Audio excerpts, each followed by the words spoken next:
இன்றைக்கு நாம் chapter number 12 இயல் 12 மிக முக்கியமான ஒரு சாப்டர். இது நம்ம சிஆர்பிசில ஏற்கனவே பார்த்திருக்கிறோம். Chapter number 12 under section 154. The 154 is very, very important. Information in cognizable cases. Information in cognizable cases. கைது செய்வதற்குரிய வழக்குகளில் தகவல் கொடுக்கல். கைது செய்வதற்குரிய வழக்குகளில் தகவல் கொடுத்தல். Information in cognizable cases. Under section 2D, complaint na enna? What is the meaning for complaint? Under section 2D of Code of Criminal Procedure 1973 is clearly says that புகார் என்பது ஒரு நீதிமன்றத்தில் கொடுப்பதுதான் புகார். அந்த புகாரில் யார் புகார் கொடுக்கிறாரோ அந்த புகார்தாரனுடைய கையொப்பம் கூட need not be. ஆனால் ஒரு காவல் நிலையத்தில் கொடுக்கக்கூடிய ஒரு தகவலில் இன்ஃபர்மேஷன், காவல் நிலையத்தில் கொடுப்பது இன்ஃபர்மேஷன், அதை கொடுப்பவர் இன்ஃபர்மேண்ட், தகவல் அளிப்பவர். ஆனால் புகார் என்பது ஒரு குற்றவியல் நீதித்துறை நடுவர் முன்பாக எழுத்துப்பூர்வமாக கொடுக்கலாம் அல்லது வாய்மொழியாக கொடுக்கலாம். அதில் கையொப்பம் இட வேண்டிய அவசியம் கிடையாது. ஆனாலும் மேஜிஸ்ட்ரேட் விட மாட்டாங்க. அதை படிச்சு பார்த்துட்டு சார் இதுல கையெழுத்துலன்னு கண்டிப்பா கேட்டு வாங்கிக்காங்க. ஆனால் காவல் நிலையத்தில் நீங்கள் கொடுக்கக்கூடிய அந்த தகவல் இன்ஃபர்மேஷன் அதில் எழுத்துப்பூர்வமாகவும் இருக்கலாம் அல்லது வாய்மொழியாகவும் இருக்கலாம், ஓரலாகவும் இருக்கலாம், ரிட்டனாகவும் இருக்கலாம். ஒரு கல்வி அறிவு இல்லாத ஒரு நபர், ஒரு இல்லிட்ரேட் பர்சன், அவரால் ஒரு தகவல் காவல் நிலையத்தில் கொடுக்கப்படும் பட்சத்தில் அங்கே இருக்கக்கூடிய incharge of the police station under section 2O of சிஆர்பிசில சொல்றாங்க, incharge of the police station not below the rank of head constable. அங்கே இருக்கக்கூடிய காவல் அலுவலர் வாய்மொழியாக கொடுக்கப்படக்கூடிய அந்த தகவலை பதிவு செய்து கொள்ளலாம். ஆனால் அந்த தகவலை எழுத்துப்பூர்வமாக எழுதப்பட்ட பிறகு who is the informant, அவருக்கு read over to him, அந்த இன்ஃபர்மேஷனை அவருக்கு படித்து காட்ட வேண்டும். read over to him. பிறகு அவருடைய கையெழுத்தை கண்டிப்பாக பெற வேண்டும். ஒரு இல்லிட்ரேட் பர்சன் ஒரு போலீஸ் ஸ்டேஷனுக்கு போயிட்டு ஒரு தகவலை கொடுக்கிறார், அவருக்கு எழுத படிக்க தெரியாது. ஒரு சம்பவம் குறித்து அவரால் கொடுக்கப்படக்கூடிய அந்த தகவலை அந்த police officer not below the rank of head constable under section 2O of CrPC படி அங்கே இருக்கக்கூடிய காவலர் அவர்களால் அது எழுத்துப்பூர்வமாக எழுதப்பட்டு பிறகு எந்த விவரங்கள் எழுதப்பட்டது அவற்றை அந்த இன்ஃபர்மேண்ட்டுக்கு படித்து காட்ட வேண்டும். மேலும் அந்த இன்ஃபர்மேண்டினுடைய கையொப்பத்தை பெற வேண்டும். The informant shall be put his signature on the information report. இதுதான் காவல் நிலையத்தில் கொடுக்கப்படக்கூடிய ரிப்போர்ட். அதனால்தான் அதுக்கு தலைப்பே பாருங்க, ஃபர்ஸ்ட் இன்ஃபர்மேஷன் ரிப்போர்ட்னு இருக்கும். FIR, முதல் தகவல் அறிக்கை, first information report. Under section 154ல அது தெளிவாக சொல்லப்பட்டிருக்கும்.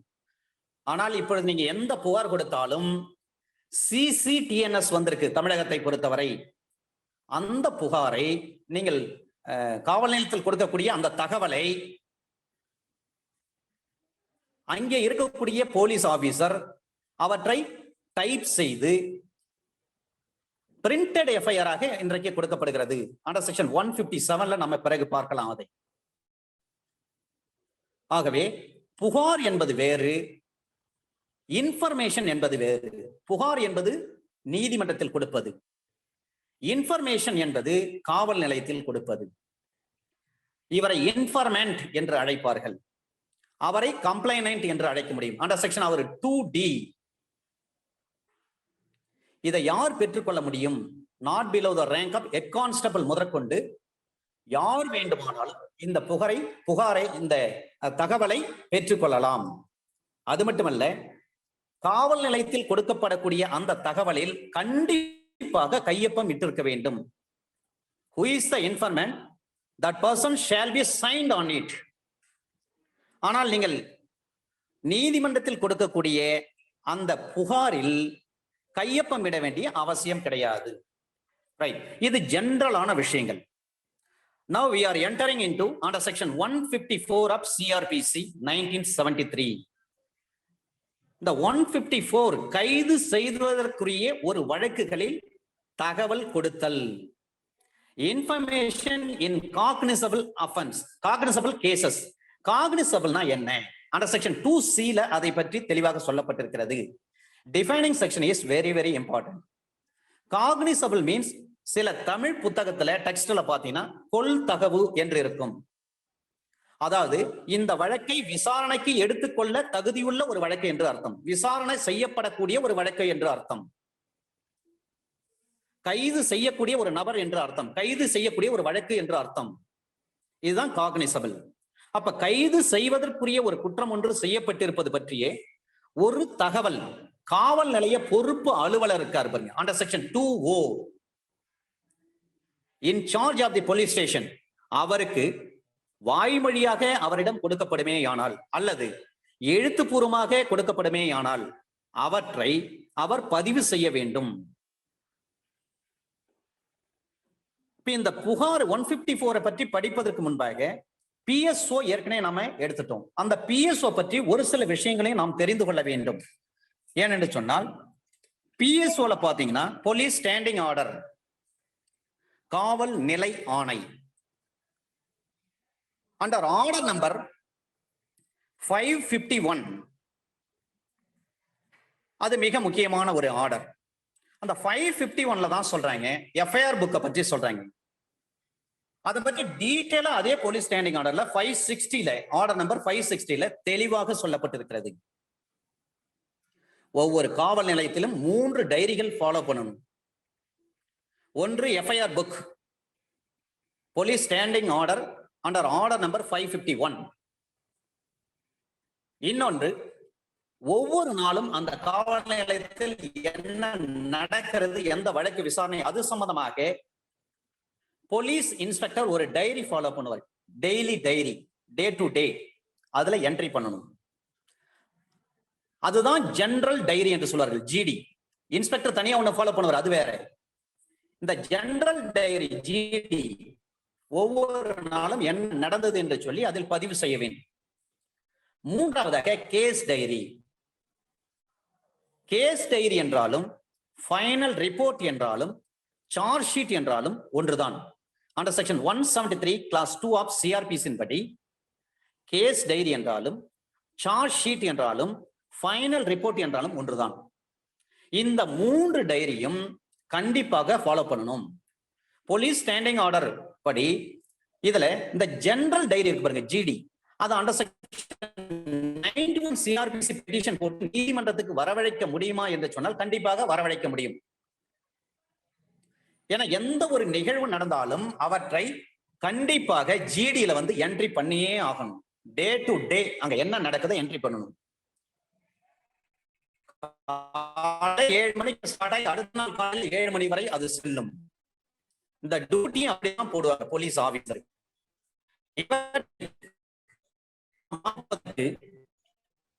மிகவும் அவசியம். ஃபார்ம் நம்பர் என்ன? ஏனென்று சொன்னால் form number 73. Form number 73 FIR புக்கை பற்றி இந்த உரிய படிவத்தில் தான் அந்த FIR இருக்க வேண்டும். இப்ப PSO நம்பர் பாத்தீங்கன்னா போலீஸ் ஸ்டாண்டிங் ஆர்டர், காவல் நிலை ஆணை எண், under order number 551. Form number 73 PSO 551 FIR புக்கை பற்றி பேசுகிறது. அண்டர் செக்ஷன் 154 பொறுத்தவரை ஒரு இன்ஃபர்மேஷன் கொடுக்கப்படுகிறது. அந்த இன்ஃபர்மேஷனை ஆபீசர் பாத்தீங்கன்னா in charge of the police station அவரிடம் எழுத்துப்பூர்வமாக கொடுக்கலாம் அல்லது வாய்மொழியாக கொடுக்கலாம். வாய்மொழியாக கொடுக்கும் பட்சத்தில் அவற்றை அங்கே இருக்கக்கூடிய காவல் அதிகாரி பதிவு செய்து கொண்டு எழுத்துப்பூர்வமாக எழுதி கொண்டு அவற்றை அந்த இன்ஃபர்மேண்ட்டுக்கு படித்து காட்டி அதில் அவர் கையொப்பம் பெற வேண்டும். இன்ஃபர்மேண்ட்டினுடைய கையொப்பத்தை பெற வேண்டும்.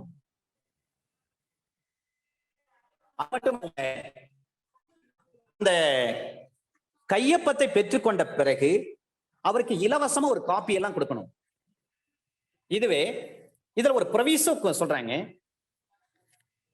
ஒரு பெண்ணாக இருக்கும் பட்சத்தில் ஒரு பெண்ணுக்கு எதிராக ஏதேனும் குற்றம் இழைக்கப்பட்டிருந்தால், ஒரு பெண்ணுக்கு எதிராக ஒரு வழக்கு, ஒரு பெண்களுடைய மானத்திற்கு பிரச்சனை ஏற்படுத்தப்படக்கூடிய ஒரு சூழ்நிலை இருக்கும் பட்சத்தில் அல்லது குற்ற முயற்சி செய்யப்பட்டிருக்கின்ற பொழுது அந்த குற்றம் தொடர்பாக முதல் தகவல் கொடுக்கும் பொழுது அந்த முதல் தகவலை பொறுத்தவரை ஒரு பெண் காவல் அதிகாரி தான் பதிவு செய்தல் வேண்டும்.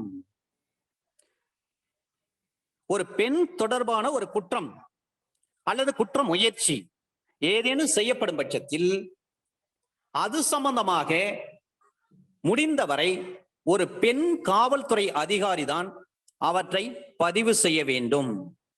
இதுல proviso further provided that மேலும் வரம்புறையாக அந்த நபர், அந்த பெண் பாதிக்கப்பட்டிருக்கிறார், சூழ்நிலை சரியில்லை, ஒருவேளை வெஜிடேட்டிவ் ஃபார்ம்ல இருக்கிறாங்க, அது போன்ற சூழ்நிலைகளில் அந்த பெண் எங்கே இருக்கிறாரோ அந்த இடத்திற்கு சென்றுதான் பதிவு செய்ய வேண்டும். ஸ்டேட்மெண்ட்டை அவங்க இருந்து வாங்கிக்கலாம். அது மட்டுமல்ல, அதை வீடியோ ஆடியோகிராஃப் பண்ணலாம், வீடியோகிராஃபும் பண்ணணும். இது எல்லாமே அண்டர் செக்ஷன் 154 சப்செக்ஷன் 1 கிளாஸ் ஏவில் இந்த விஷயங்களை சொல்லப்பட்டிருக்கிறது. கிளாஸ் பி பாத்தீங்கன்னா அதை வீடியோகிராஃப் பண்ணுங்கன்னு சொல்றாங்க. இதுதான் மிக முக்கியமானது. ஒரு பெண்ணாக இருக்கும் பட்சத்தில் பெண் போலீஸ் ஆபீசர் தான் அதை பதிவு செய்ய வேண்டும். இது ப்ரொவிசோல சொல்றாங்க. சப்செக்ஷன் 1ல ப்ரொவிசோ ஃபர்தர் further that மேலும் வரமுறையாக அந்த பெண்களால் பாதிக்கப்பட்டிருக்காங்க, தகவல் சொல்ல முடியாத ஒரு சூழ்நிலை இருக்கும் பட்சத்தில் அவர் எங்கே வசிக்கிறாரோ அந்த வீட்டிற்கே செல்ல வேண்டும். அந்த விக்டிம் பிசிக்கலி மென்டலி அஃபெக்டடா இருக்கும் பட்சத்தில் அவரிடம் தகவல் பெற வேண்டும் என்று சொன்னால் அவர் குடியிருக்கும் வீடு அல்லது அவர் எங்கே சொல்கிறாரோ அந்த இடத்திற்கு சென்று பதிவு செய்ய வேண்டும். அவருடைய வாக்குமூலத்தை பதிவு செய்ய வேண்டும்.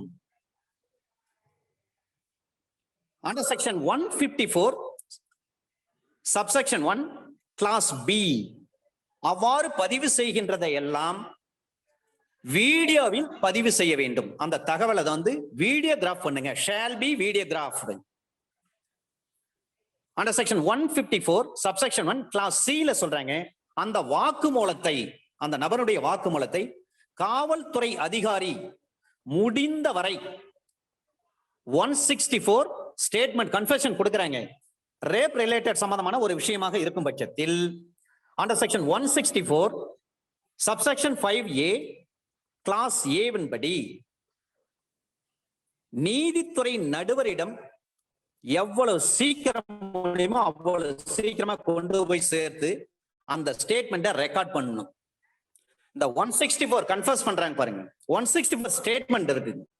அந்த 164 ஸ்டேட்மெண்ட்டை பொறுத்தவரை மிக முக்கியமான ஒரு பிரிவு இது. Under section 154 subsection 1 clause C very very important. ஏனென்று சொன்னால் இதுல ஒரு மிகப்பெரிய கேஸே இருக்கு.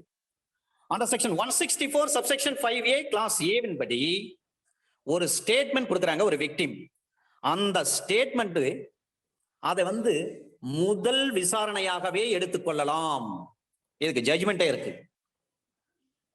நம்ம evidence is to be taken in the presence of accused.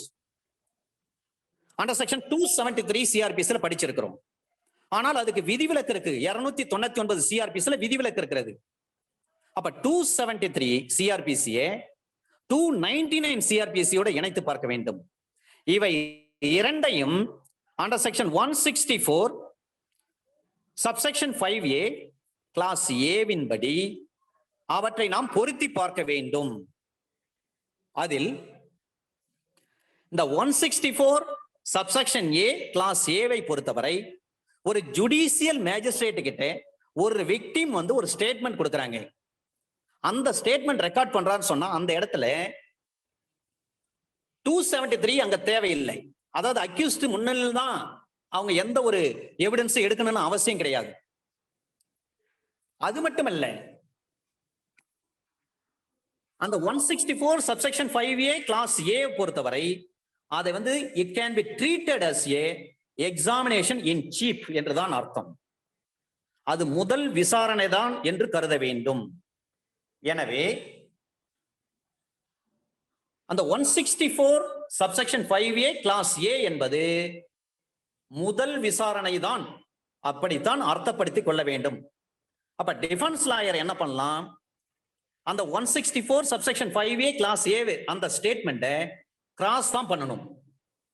இல்ல எங்க முன்னில தான் எடுக்கணும், அக்யூஸ்ட் முன்னில தான் நீங்க வந்து ஸ்டேட்மெண்ட் ரெக்கார்ட் பண்ணிருக்கணும் அப்படின்னு சொல்ற ஒரு ப்ளீ எடுக்க முடியாது.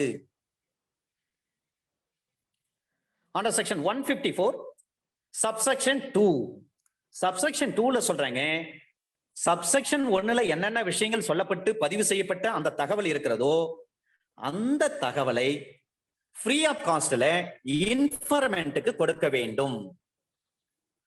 ஒரு எஃப்ஐஆர் ஃபைல் பண்ணிட்டாங்க, யார் ஹூ இஸ் த இன்ஃபர்மெண்டோ அவருக்கு ஃப்ரீ ஆஃப் காஸ்ட்ல ஒரு நகல் கொடுக்க வேண்டும். இதான் அண்டர் செக்ஷன் 154 சப்செக்ஷன் 2. சப்செக்ஷன் 3 பொறுத்தவரை சப்செக்ஷன் 1ல என்னென்ன விஷயங்கள் சொல்லப்பட்டு பதிவு செய்யப்பட்டிருக்கிறதோ அந்த in charge of the police station, அந்த காவல் நிலைய பொறுப்பு அலுவலர் ஒரு முதல் தகவலை சொல்றாங்க, எழுத்துப்பூர்வமாகவோ அல்லது வாய்மொழியாக சொல்லும் பட்சத்தில் அவற்றை பதிவு செய்ய வேண்டும். எஃப்ஐஆர் போடணும். அப்ப எஃப்ஐஆர் போட மறுத்துட்டார். அடுத்த ஸ்டெப்ஸ் என்ன, ஏன்னா பாதிக்கப்பட்டவங்களுக்கு சட்டத்தில் மேற்கொண்டு என்ன வழிவகை செய்யப்பட்டிருக்கிறது என்று சொல்லி பார்த்தால் under section 154 subsection 3 of CrPC படி அந்த புகாரை வாங்க மறுக்கிற காவல் அலுவலர் இருக்கிறார், I mean incharge of the police station. அந்த காப்பி அப்படியே என்ன பண்ணலாம், நேரா எஸ்பிக்கு நாம அனுப்பணும். அந்த மாவட்டத்தினுடைய சூப்பரிண்டென்டென்ட், அந்த எஸ்பி இருக்கிறார் பாருங்க, சூப்பரிண்டென்டென்ட் ஆஃப் போலீஸ், அவருக்கு நாம அனுப்ப வேண்டும்.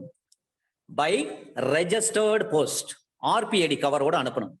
Registered post with acknowledgement due என்று சொல்லக்கூடிய ஆர்பிஐடி கவர்ல நாம அனுப்ப வேண்டும். அதுல ஒரு காப்பி நம்ம கையில எப்பவுமே வச்சுக்கணும். எந்த ஒரு டாக்குமெண்ட் வந்தாலும் சார் ஒரு செராக்ஸ் நம்ம கையில இருக்கணும். போலீஸ் ஸ்டேஷன் போனேன், இது சம்பந்தமா நான் வந்து ஒரு ரிப்போர்ட் கொடுத்தேன், அந்த ரிப்போர்ட் வாங்க இந்த போலீஸ் ஆபீசர் மறுத்துட்டாங்க அல்லது வாங்கி கொண்டு எஃப்ஐஆர் ஃபைல் பண்ண மறுக்கிறாங்க, எனவே நீங்கள் நடவடிக்கை எடுத்து எஃப்ஐஆர் ஃபைல் பண்ணுங்க அப்படின்னு சொல்லி நாம என்ன செய்யலாம், எஸ்பிக்கு நாம அந்த ரிப்போர்ட்னுடைய காப்பியை அப்படியே பதிவு தபாலில் அனுப்ப வேண்டும். It shall be posted through registered post to the concerned SP of district. அந்த மாவட்டத்தினுடைய காவல்துறை கண்காணிப்பாளர் அவர்களுக்கு பதிவு தபால் மூலமாக நாம் அனுப்ப வேண்டும். அதை பெற்றுக்கொண்ட எஸ்பி அவர்கள் அவரே முதல் தகவல் அறிக்கையை பதிவு செய்யலாம், அல்லது அவருக்கு கீழுள்ள அதிகாரிகளுக்கு உத்தரவிட்டு அந்த தகவலின் அடிப்படையில் அந்த போஸ்டல் அனுப்பணும் பாருங்க நம்ம இன்ஃபர்மேஷன், அதன் அடிப்படையில் எஃப்ஐஆர் போட சொல்லி அவருடைய சபார்டினேட் ஆபீசருக்கு உத்தரவிடலாம்.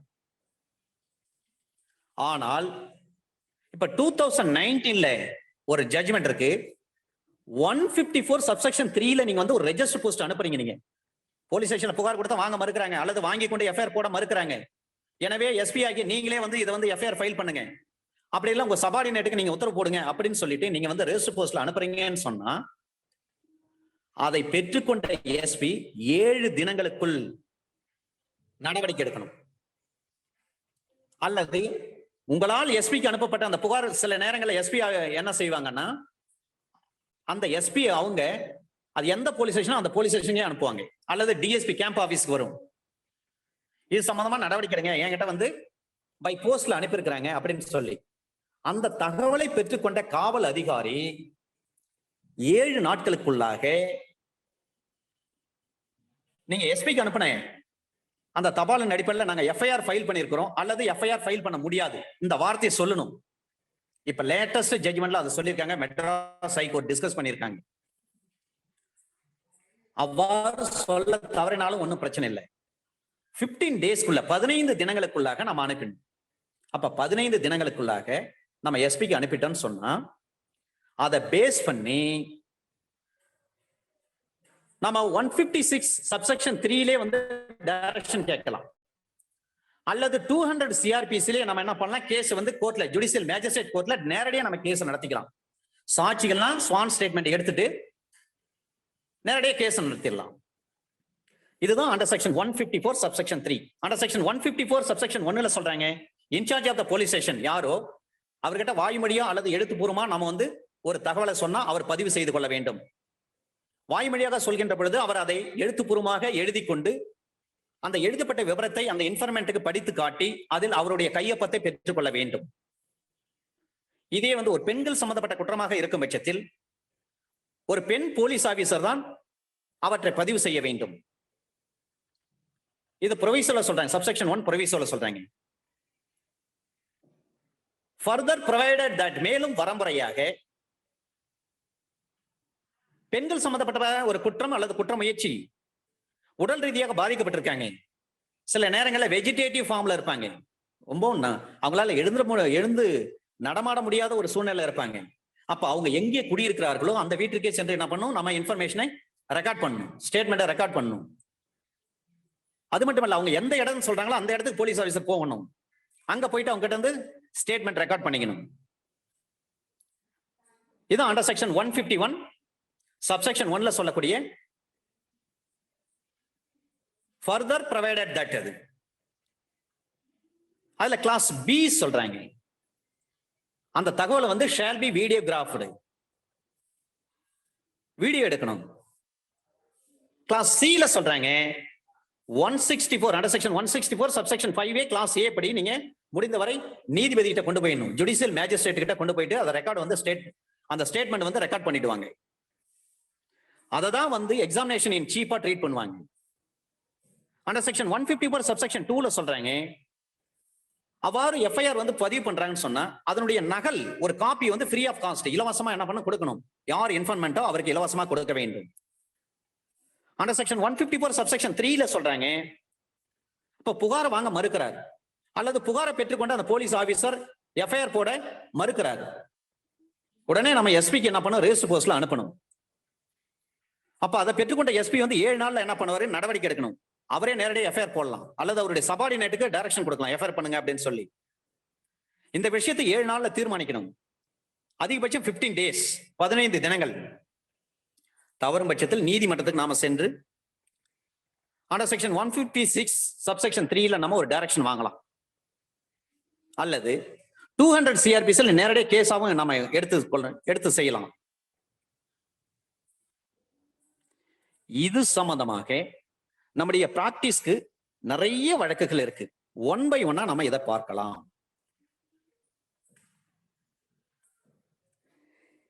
இந்த 154 சிஆர்பிசியினுடைய ஆப்ஜெக்ட் அண்ட் ஸ்கோப் இதை பற்றி சொன்ன வழக்கு Haseeb, HASIB, Haseeb versus State of Bihar. Hasib versus State of Bihar, 1972, Volume 4, SCC, page number 773. 154 நுடைய ஆப்ஜெக்ட் அண்ட் ஸ்கோப் இதை சொன்ன வழக்கு Haseeb, HASIB, Haseeb versus State of Bihar, 1972, Volume 4, SCC, page number 773. இந்த 154 ஸ்கோப் அண்ட் ஆப்ஜெக்ட் சொன்ன வழக்கு இது. சரிங்க, அண்டர் செக்ஷன் 154 சப்செக்ஷன் 3 படி நீங்க எஸ்பிக்கு அனுப்பிட்டீங்க. எஸ்பி வந்து எஃப்ஐஆர் போட முடியுமா? எஃப்ஐஆர் போட முடியும். அப்ப எஸ்பிக்கு எந்த ப்ரொவிஷன்ல அதிகாரம் அளிக்கப்பட்டிருக்கிறது? Under section 36 of the CrPC படி ஒரு கீழ்நிலை காவல் அதிகாரிக்கு என்ன அதிகாரம் இருக்கிறதோ அதே அதிகாரம் மேல்நிலை அதிகாரிக்கும் உண்டு.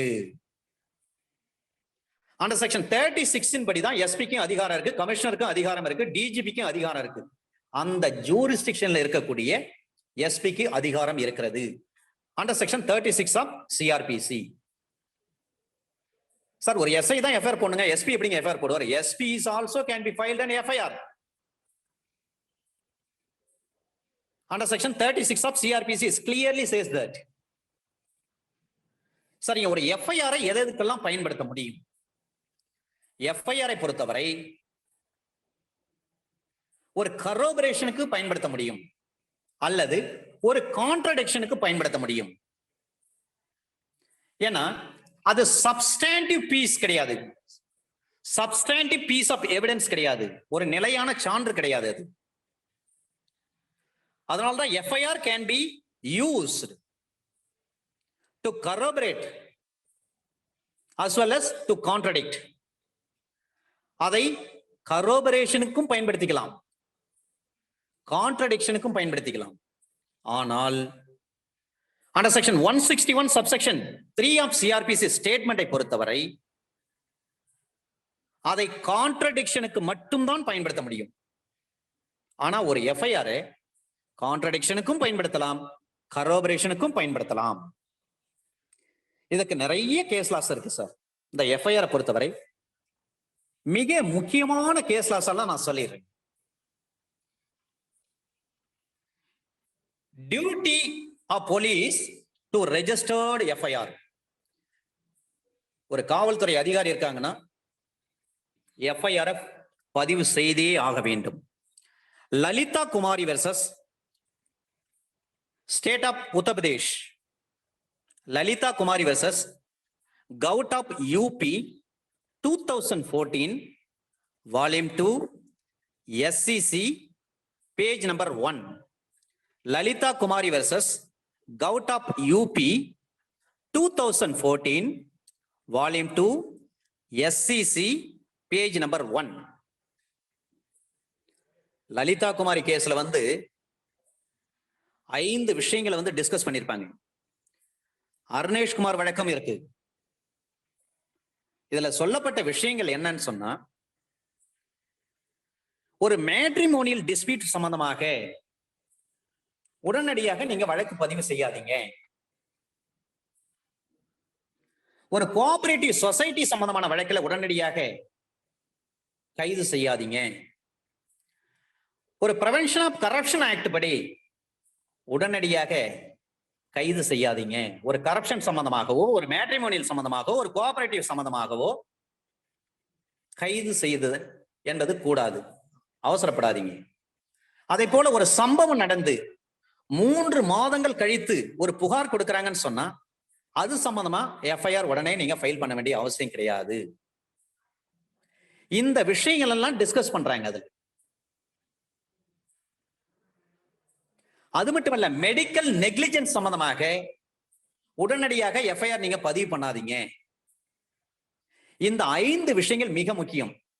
மேட்ரிமோனியல் டிஸ்பியூட் இருக்கா, அவசரப்படாதீங்க. கரப்ஷன் இருக்கா, அவசரப்படாதீங்க. கோஆபரேட்டிவ் சம்பந்தமான விஷயம் இருக்கா, கையாடல், அவசரப்படாதீங்க. 477 வந்து கேஸ் போடுவாங்க ஐபிசில, அவசரப்படாதீங்க. மெடிக்கல் நெக்லிஜென்ஸ் இருக்கா, ஒரு டாக்டர் மீது வந்து மெடிக்கல் நெக்லிஜென்ஸா வந்து கேஸ் கொடுக்குறாங்களா, அவசரப்படாதீங்க. ஒரு சம்பவம் நடந்து 3 மாதங்கள் கழித்து புகார் கொடுக்குறாங்களா, அந்த விஷயத்துல அவசரப்பட்டு எஃப்ஐஆர் போடாதீங்க. இந்த 5 விஷயங்களை நீங்க மறக்கவே கூடாது சார்.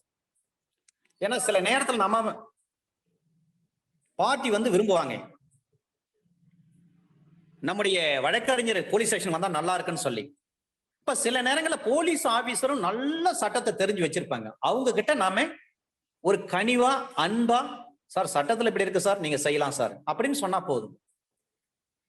போலீஸ் ஆபீசர் கிட்ட நம்ம எந்த அளவுக்கு கைண்டா போறோமோ அந்த அளவுக்கு நமக்கு நல்லது நடக்கும் சார். சட்டப்படி முடியாதுன்ற ஒரு சூழ்நிலை இருந்தா கூட அவங்க மனசை மாத்தணும். அதுதான் நம்முடைய விஷயம். அப்ப கைண்டா நம்ம அப்ரோச் பண்ணணும். போலீஸ் ஆபீசர் கிட்டே கைண்டா அப்ரோச் பண்றேன்னு சொன்னா, கோர்ட்ல ஜட்ஜஸ் எல்லாம் இருப்பாங்க, ஜஸ்டிஸ் எல்லாம் இருப்பாங்க இல்லைங்களா, அவங்க கிட்ட நம்ம நடந்துக்கிற முறை இருக்கு சார். நீங்க எந்த அளவுக்கு அங்க நடந்துக்கிறீங்களோ அதை பார்த்தோன்னே, உங்களை பார்த்த உடனே ஜட்ஜஸ்க்கெல்லாம் இன்ட்ரெஸ்டா இருக்கும். பரவாயில்ல, நம்ம கோர்ட்டுக்கு வந்திருக்காரு, இவருக்கான பரிகாரத்தை உடனே நம்ம கொடுக்கணும் அப்படின்ற ஒரு மனநிலைக்கு நாம நீதி அரசர்களிடமும் நீதிபதிகளிடமும் நடந்து கொள்ள வேண்டும் சார். ஏனென்று சொன்னால் அது மிகவும் பயனுள்ளதா இருக்கும். நம்மை தேடி வரக்கூடிய லிட்டிகேண்ட்டுக்கு அது யூஸ்ஃபுல்லா அமையும். அந்த அளவுக்கு நம்ம கைண்டா அப்ரோச் பண்ணணும். யாருக்கிட்ட இருந்தாலும் சரி, முடியாத விஷயம் இருந்தாலும் சரி, சார் கொஞ்சம் செய்து கொடுங்க, இப்படி சட்டத்துல இடம் இருக்குங்க அப்படின்னு நீங்க கைண்டா அப்ரோச் பண்ணி பாருங்க, கண்டிப்பா அது சக்சஸ் ஆகும். ரைட். ஒரு சில ஜட்ஜ்மெண்ட்ஸ் நம்ம பார்த்தோம். இப்ப டிலே இன் லாட்ஜிங் எஃப்ஐஆர் இருக்குன்னு சொன்னீங்கன்னா, அப்ப அந்த டிலேவை வந்து shall be explained in final report. ஒரு முதல் தகவல் அறிக்கை வந்து பதிவு செய்வதில் ஏதேனும் தாமதம் இருக்கும் பட்சத்தில் அந்த தாமதத்துக்கு நியாயமான காரணத்தை ஷால் பி எக்ஸ்பிளைன்ட், அதை விலக்கி இருக்க வேண்டும், அதற்கான காரணத்தை சொல்லப்பட்டிருக்க வேண்டும். இல்லைன்னா அந்த கேஸே செல்லாது.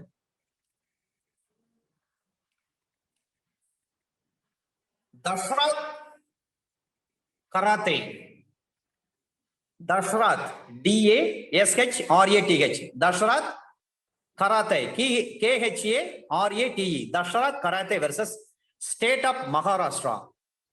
தஷ்ரா Kharate versus state of Maharashtra 2016, volume 4, SCC, page number 604.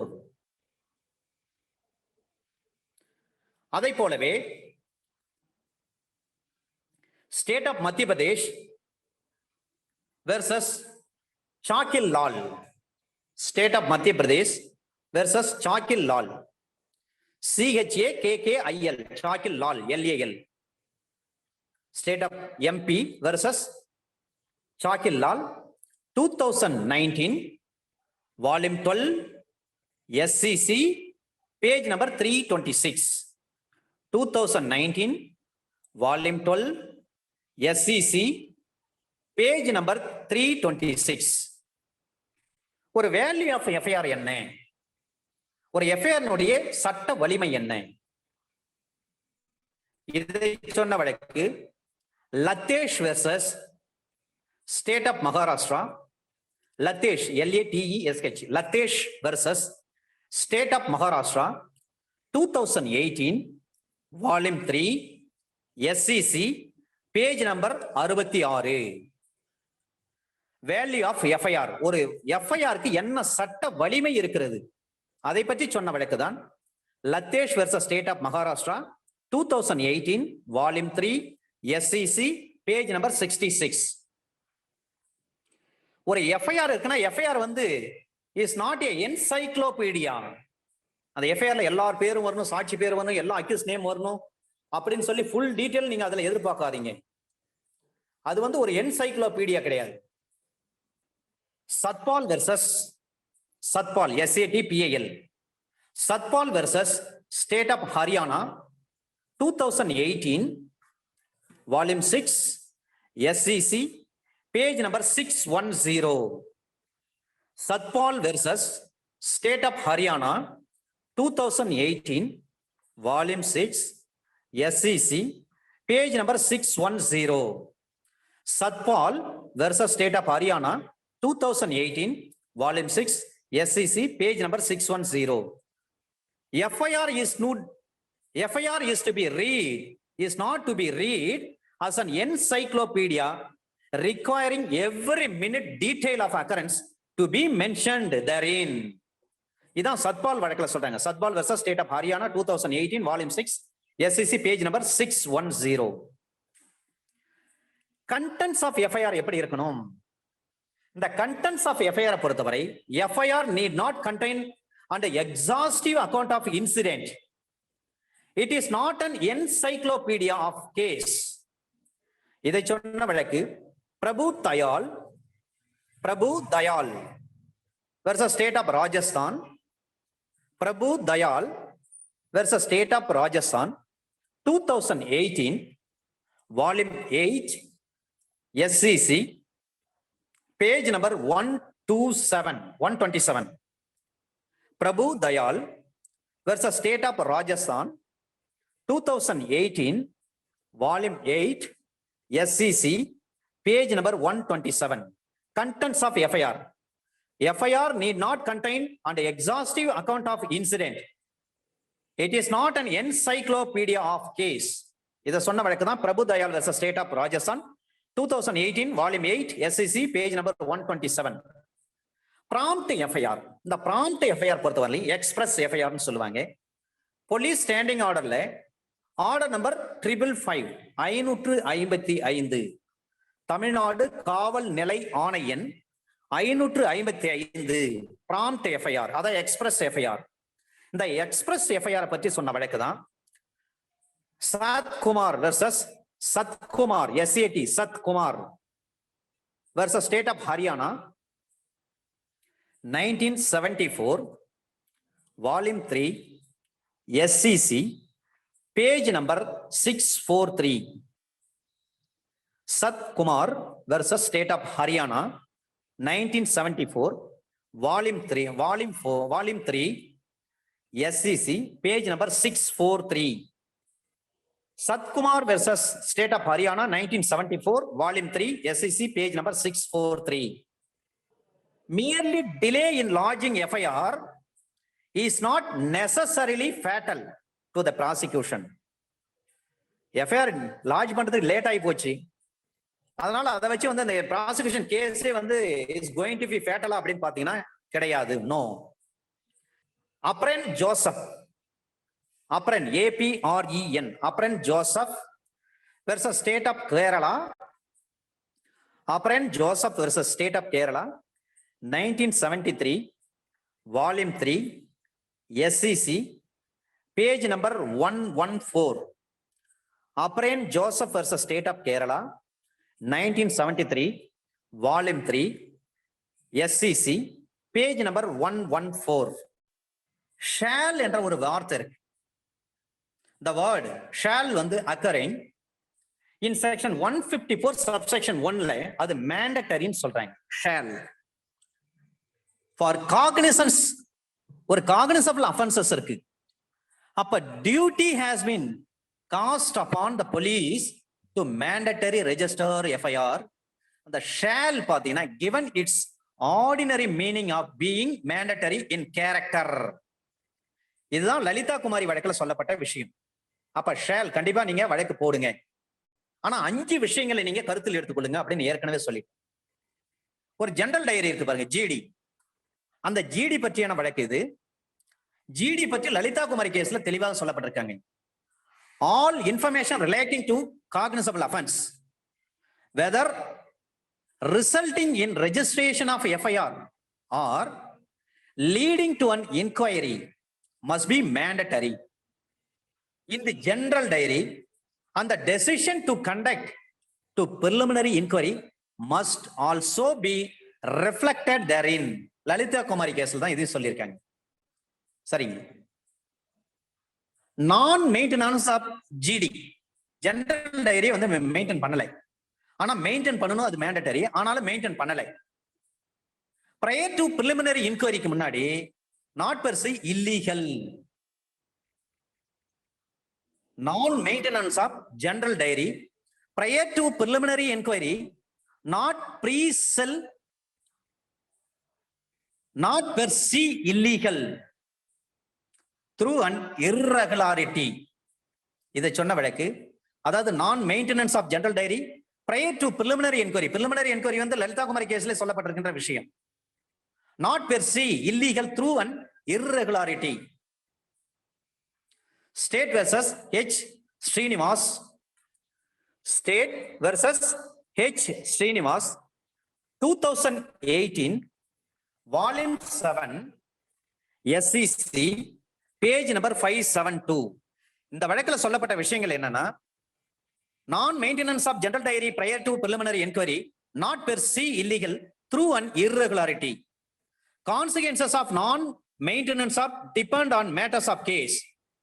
A matter of trial, it is for trial court to decide, effect, and find out whether it causes any prejudice, and not high court. Moreover, aim of preliminary inquiry is to check false prosecution against public servants by misusing process of law for personal vengeance.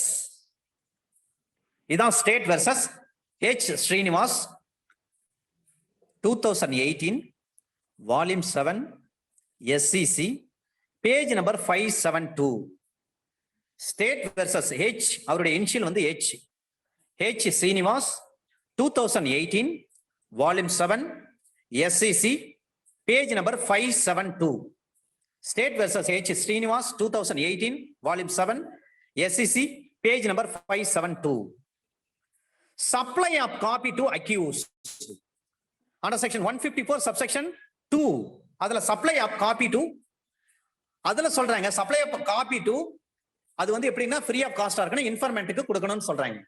ஆனா இங்க இந்த கேஸ்ல பாருங்க, supply of copies to accuse, copies கொடுக்குறாங்களா அது சம்பந்தம் 207 CRPC பொறுத்து சொல்றாங்க. Youth bar association of India versus union of India.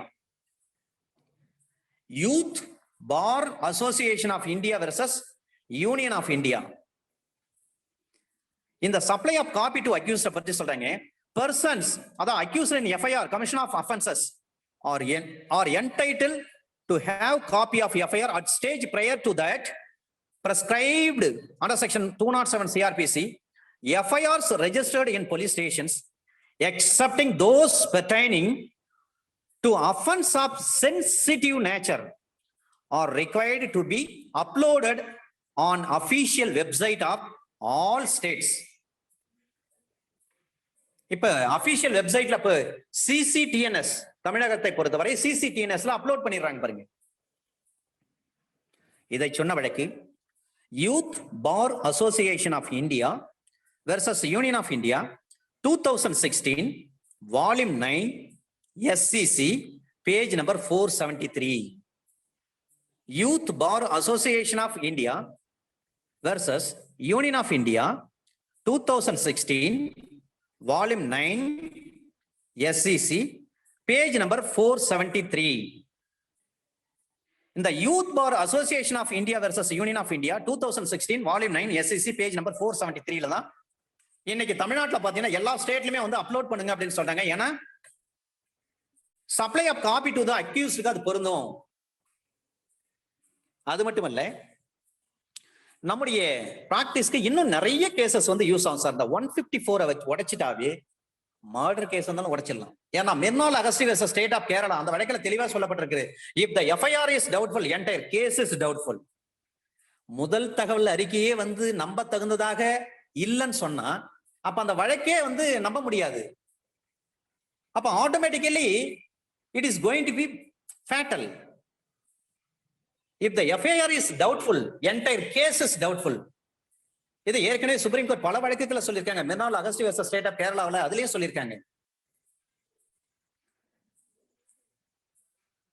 நீங்க போலீஸ் ஸ்டேஷன் போறீங்க, ஒரு 4 பேர் சேர்ந்து அடிச்சிருக்காங்க. ஆனா ஒரு நபர் பேரை மட்டும் தான் சொல்லிட்டீங்க, அல்லது 2 நபர் பேர் மட்டும் தான் நீங்க சொல்லியிருக்கீங்க. அதை மட்டும் வச்சு FIR போட்டாங்க. ஆனா போலீஸ் கிட்ட ஸ்டேட்மெண்ட் கொடுக்குறீங்கல்ல, under section 161 subsection 3 of CRPC statement, அந்த வாக்குமூலத்துல எத்தனை பேர் அடிச்சாங்கன்னு சொல்றாங்க. அப்ப டிஃபென்ஸ் லாயர் என்ன சொல்றாரு, இல்லைங்க இந்த சம்பவம் உண்மையா இருந்தா இதுல எத்தனை பேர் வராங்க, அரைடு நம்பர்ஸ், இதுல அக்யூஸ் நம்பர் 2, 3, 4, 5 இவங்க நம்பர் இவங்க நேம் எல்லாம் அங்க சொல்லியிருப்பாங்க. ஆனா 161 சப்செக்ஷன் 3 ஆஃப் CRPC ஸ்டேட்மெண்ட்ல வந்து அந்த PW 1 2 வந்து பொய்யா சொல்றாங்க, உண்மைக்கு மாறா சொல்றாங்க. அவர்களுக்கும் இவர்களுக்கும் அக்யூஸ்ட் A2, A3, A4க்கும் PW 1க்கும் ஏற்கனவே சிவில் டிஸ்பியூட் இருக்கு அல்லது வந்து வெஞ்சன்ஸ் இருக்கு அப்படின்னு சில டிஃபென்ஸ் எடுக்கிறாங்கன்னு சொன்னா அதை வச்சு அந்த கேஸை விடுதலை பண்ண முடியுமானா பண்ண முடியாது.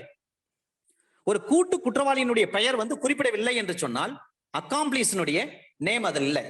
இப்ப அக்காம்ப்ளிஸ் சொன்னாவே under section 133 of Indian evidence act உங்களுக்கு நினைவில் வர வேண்டும். அப்ரூவரை நம்ம படிக்க போறோம். இப்ப அப்ரூவர் கிட்ட ஸ்டேட்மெண்ட் வாங்குறாங்க, விசாரணை பண்றாங்கன்னா ஒரு அப்ரூவர் 2 பேர் சேர்ந்து ஒரு குற்றம் பண்ணிருக்கான், ஒரு ஆள்கிட்ட மட்டும் விசாரிச்சு அந்த ஸ்டேட்மெண்ட் வச்சு இன்னொரு நபரை வந்து கன்விக்ட் பண்ண முடியும்னா கன்விக்ட் பண்ண முடியாது. அப்ப 2 பேரும் வச்சு விசாரிக்கணும்.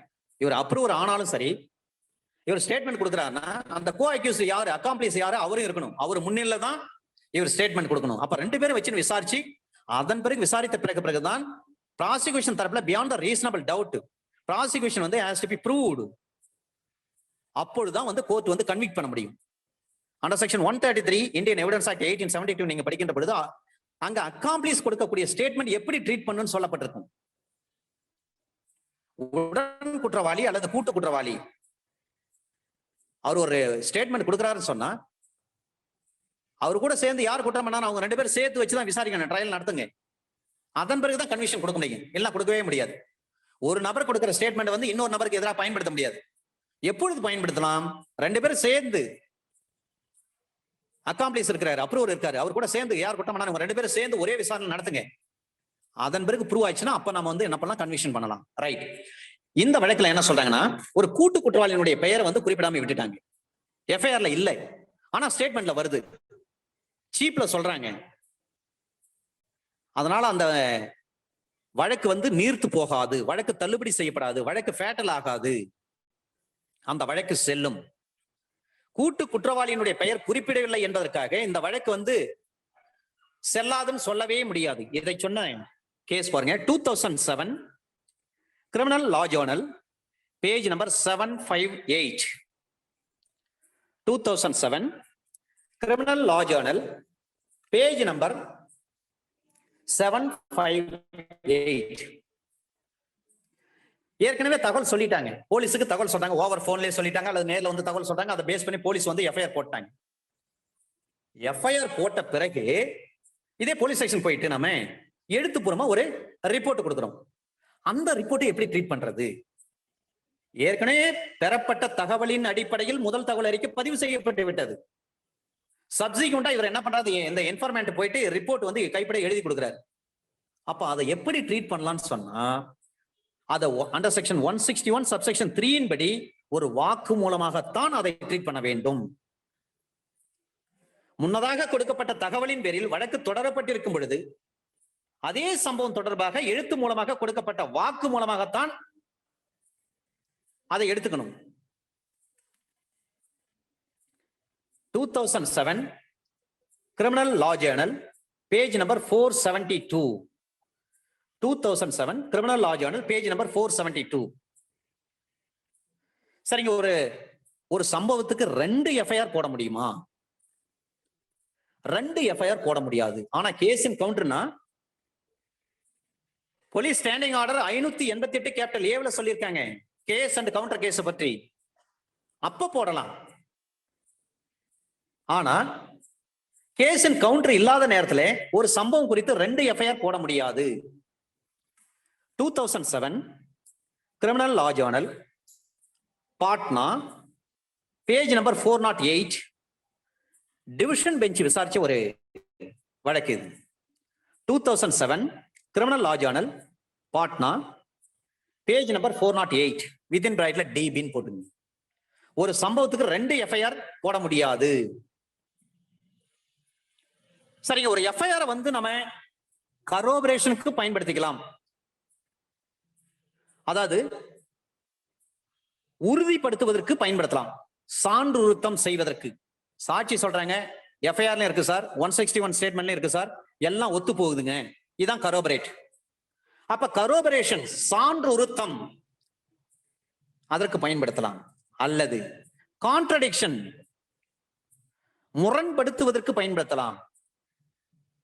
இதை சொன்ன case laws 2007 criminal law journal page number 1560. ஒரு எஃப்ஐஆர் இருக்குன்னு சொன்னா அதை கான்ட்ரடிக்ஷனுக்கு பயன்படுத்த முடியும். It can be used, the FIR can be used for contradiction or corroboration. 2007 criminal law journal page number 1560. Within பிராக்கெட்ல எம்பி மத்திய பிரதேஷ். இது இந்த வழக்கு டிவிஷன் பெஞ்ச் தான் கொடுத்திருக்காங்க, டிபி போட்டுங்க. 2007 criminal law journal page number 1560 within பிராக்கெட்ல எம்பி மத்திய பிரதேஷ், அடுத்து டிபின்னு போட்டுங்க. டிவிஷன் பெஞ்ச் கொடுத்த தீர்ப்பு இது. ஒரு எஃப்ஐஆர் கான்ட்ரடிக்ஷனுக்கும் பயன்படுத்தலாம், கரோபரேஷனுக்கும் பயன்படுத்தலாம். சரிங்க, ஒரு சம்பவம் குறித்து நேரில் பார்த்த சாட்சி தான் புகார் கொடுக்கணும், தகவல் கொடுக்கணும். நேரில் பார்த்த சாட்சி தான் வந்து காவல் நிலையத்துக்கு வந்து தகவல் கொடுக்கணும் அப்படின்ற அவசியம் கிடையாது. ஏனென்று சொன்னால் குற்றவியல் சட்டத்தை பொறுத்தவரை 4 points in law சொல்லியிருக்கும். I mean intention இருக்கணும், மென்சரியா, பிரிப்பரேஷன் இருக்கணும், அட்டெம்ப்ட் இருக்கணும், ஒரு கமிஷன் வந்து டன் ஆயிருக்கும். இந்த 4 பாயிண்ட்ஸ் இன் கிரிமினல் லா. அது மட்டுமல்ல, கிரிமினல் லாவை பொறுத்தவரை anybody can set the law, anybody can set the criminal law in motion. குற்றவியல் சட்டத்தை பொறுத்தவரை யார் வேண்டுமானாலும் துவக்கலாம். எடுத்துக்காட்டு, ஒரு ஆக்சிடென்ட் நடந்திருக்கு, ஒரு வழிபோக்கன் இருக்கிறார், ஒரு பெடஸ்ட்ரியன், அந்த பெடஸ்ட்ரியன் கூட ஒரு புகார் கொடுக்கலாம். இந்த மாதிரி விபத்து நடந்துச்சுங்க, இந்த வண்டி தான் மோதிச்சு, இந்த ஆள் தான் அடிபடுதுங்க, அவர் இறந்து போயிட்டாருங்க, வாகனம் எங்கன்னு சொல்லிட்டு அவர் வந்து ஒரு புகார் கொடுக்கலாம். விபத்து நடந்த பொழுது அந்த இடத்துல சம்பவத்தில் இல்லாத அவருடைய மனைவி எங்கே தூரத்துல இருந்திருப்பாங்க, அவங்க வந்து ஒரு புகார் கொடுக்கலாம்.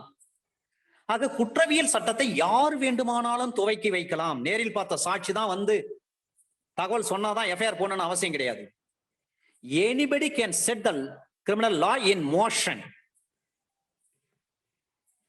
2007 criminal law journal within bracket NOC. 2007 criminal law journal within bracket NOC page number 200 within bracket Patna. 2007 criminal law journal NOC page number 200 within bracket Patna. நேரில் பார்த்த சாட்சி தான் வந்து புகார் கொடுக்கணும்னு அவசியம் கிடையாது. ஏனென்று சொன்னால் யார் வேண்டுமானாலும் புகார் கொடுக்கலாம். இதே விஷயத்தை புகார் கொடுக்கிறவருக்கு அந்த சம்பவத்தை பற்றி தெரிஞ்சிருக்க வேண்டிய அவசியம் கிடையாது. இன்னொரு கேஸ் இதே விஷயம்தான். ஹல்லு, HALLU, ஹல்லு வெர்சஸ் ஸ்டேட் ஆஃப் மத்திய Pradesh, 1974, SCC criminal, page number 460. Hallu, HALLU, Hallu versus state of MP, state of Madhya Pradesh, 1974, SCC criminal, page number 462. இந்த வழக்குல சொல்றாங்க sir, personal knowledge of informant is not necessary. Personal knowledge of informant is not necessary. அந்த சம்பவம் பற்றி அவருக்கு நேரில் தெரிந்திருக்க வேண்டிய அவசியம் கிடையாது. ஆனா அவர் வந்து கொடுக்கலாம், தகவல் கொடுக்கலாம், அதன் அடிப்படையில் எஃப்ஐஆர் ஃபைல் பண்ணப்படும். Hallu versus state of MP, 1974, SCC criminal, page number 462. இதே எஃப்ஐஆர் இஸ் நாட் என்சைக்ளோபீடியா. இதை சொன்ன வழக்கு 2017 SAR கிரிமினல், SAR னா supreme appeal report. 2017 SAR criminal, page number 574. It is settled law that FIR is not an encyclopedia. 2017 SAR criminal, page number 574. MG Ishwarappa and others. அவருடைய initial பாத்தீங்கன்னா MG Ishwarappa and others versus state of Karnataka. MG Ishwarappa and others versus state of Karnataka. 2017 SAR criminal, page number 574. அதுல சொல்றாங்க FIR is not an encyclopedia சொல்றாங்க. MG Ishwarappa and others, MG Ishwarappa and others versus state of Karnataka, 2017 SAR criminal, page number 574. அதுல சொல்றாங்க FIR is not an encyclopedia சொல்றாங்க. MG Ishwarappa and others versus State of Karnataka. 2017 SAR criminal, page number 574. FIR is not an encyclopedia. இதே 2017 SAR criminal, SAR na Supreme Appeal Report. SAR criminal, page number 868. 868. 2017 SAR criminal, page number 868. Mohinder Singh versus State of Punjab. Mohinder Singh versus State of Punjab. Delay in lodging FIR. Delay is properly and satisfactorily explained. The prosecution case cannot be thrown out merely on the ground of delay in lodging FIR. இப்ப 2019 Madras high court ஒரு தீர்ப்பு கொடுத்திருக்காங்க sir. 2019 volume 1 TNLJ Tamil Nadu law reporter, Tamil Nadu law journal. 2019 volume 1 TNLJ criminal, page number 632. 2019 volume 1 TNLJ criminal, page number 632. இந்த வழக்குல என்னன்னா 482ல வந்து quash பண்ண சொல்லி போறாங்க. 482ல வந்து குவாஷ் பண்றதுக்குல 482ல வந்து எஃப்ஐஆர் போடுங்கன்னு சொல்றாங்க. நாங்க போலீஸ் ஸ்டேஷன் போனோம், தகவலை சொன்னோம், முதல் தகவல் அறிக்கை வந்து பதிவு செய்யல, அதனால 482ல வந்து உயர் நீதிமன்றத்துக்கு வந்திருக்கோம், நீங்க வந்து எஃப்ஐஆர் போடுறது டைரக்ஷன் கொடுன்னு கேட்கறாங்க. இந்த வழக்கை விசாரிக்கிறாங்க. அப்ப 7 நாள் 7 days வந்து இன்ஃபார்ம் டு இன்ஃபார்மெண்ட் இந்த வழக்குல தான் தெளிவா சொல்றாங்க. அண்டர் செக்ஷன் 154 சப்செக்ஷன் 3ல வந்து எஸ்பிக்கு நீங்க ஒரு தபால் அனுப்புறீங்கன்னு சொன்னா ரெஜிஸ்டர்ட் போஸ்ட்ல அனுப்புறீங்க.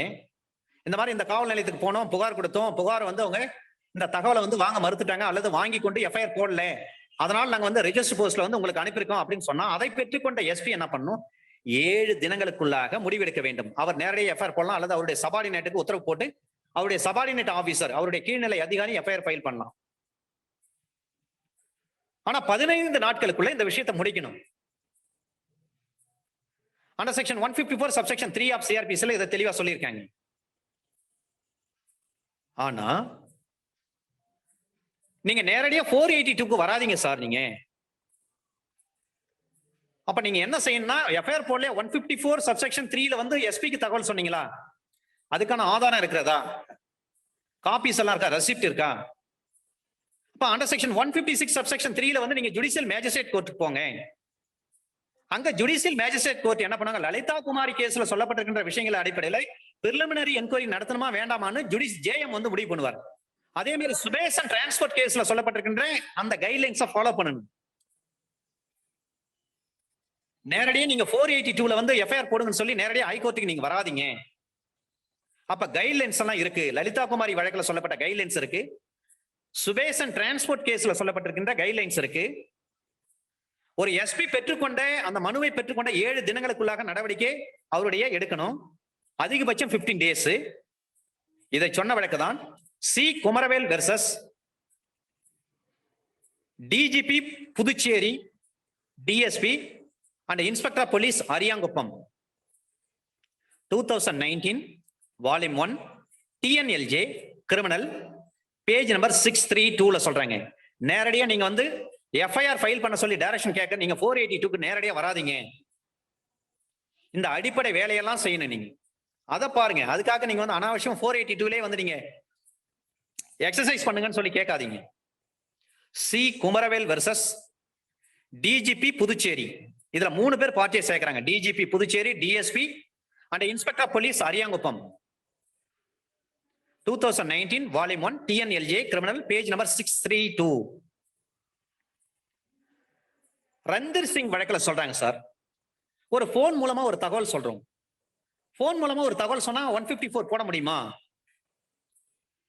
போன் மூலமா நீங்க சொல்லக்கூடிய தகவல் முழுமையான தகவலாக இருக்கும் பட்சத்தில் முதல் தகவல் அறிக்கை பதிவு செய்யப்படும். அக்யூஸ்ட் நேம் சொல்றீங்க, அந்த அக்கரன்ஸ் சொல்றீங்க, எல்லா டீடைலையும் நீங்க கரெக்டா ஓவர் போன்ல நீங்க வந்து போலீஸ் ஆபீசர் சொன்னீங்கன்னா அந்த மெசேஜை வைத்து முதல் தகவல் அறிக்கை பதிவு செய்ய முடியும்.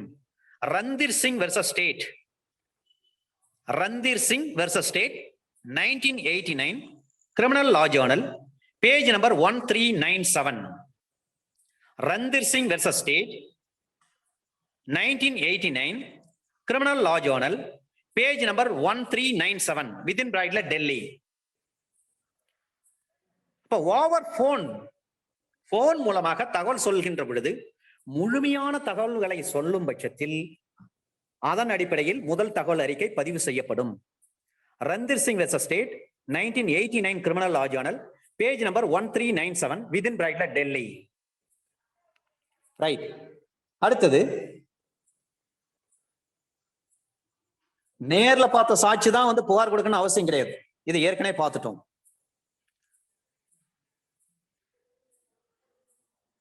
இதே விஷயம் வந்து 1974 SEC criminal page number 462 report ஆயிருக்கு.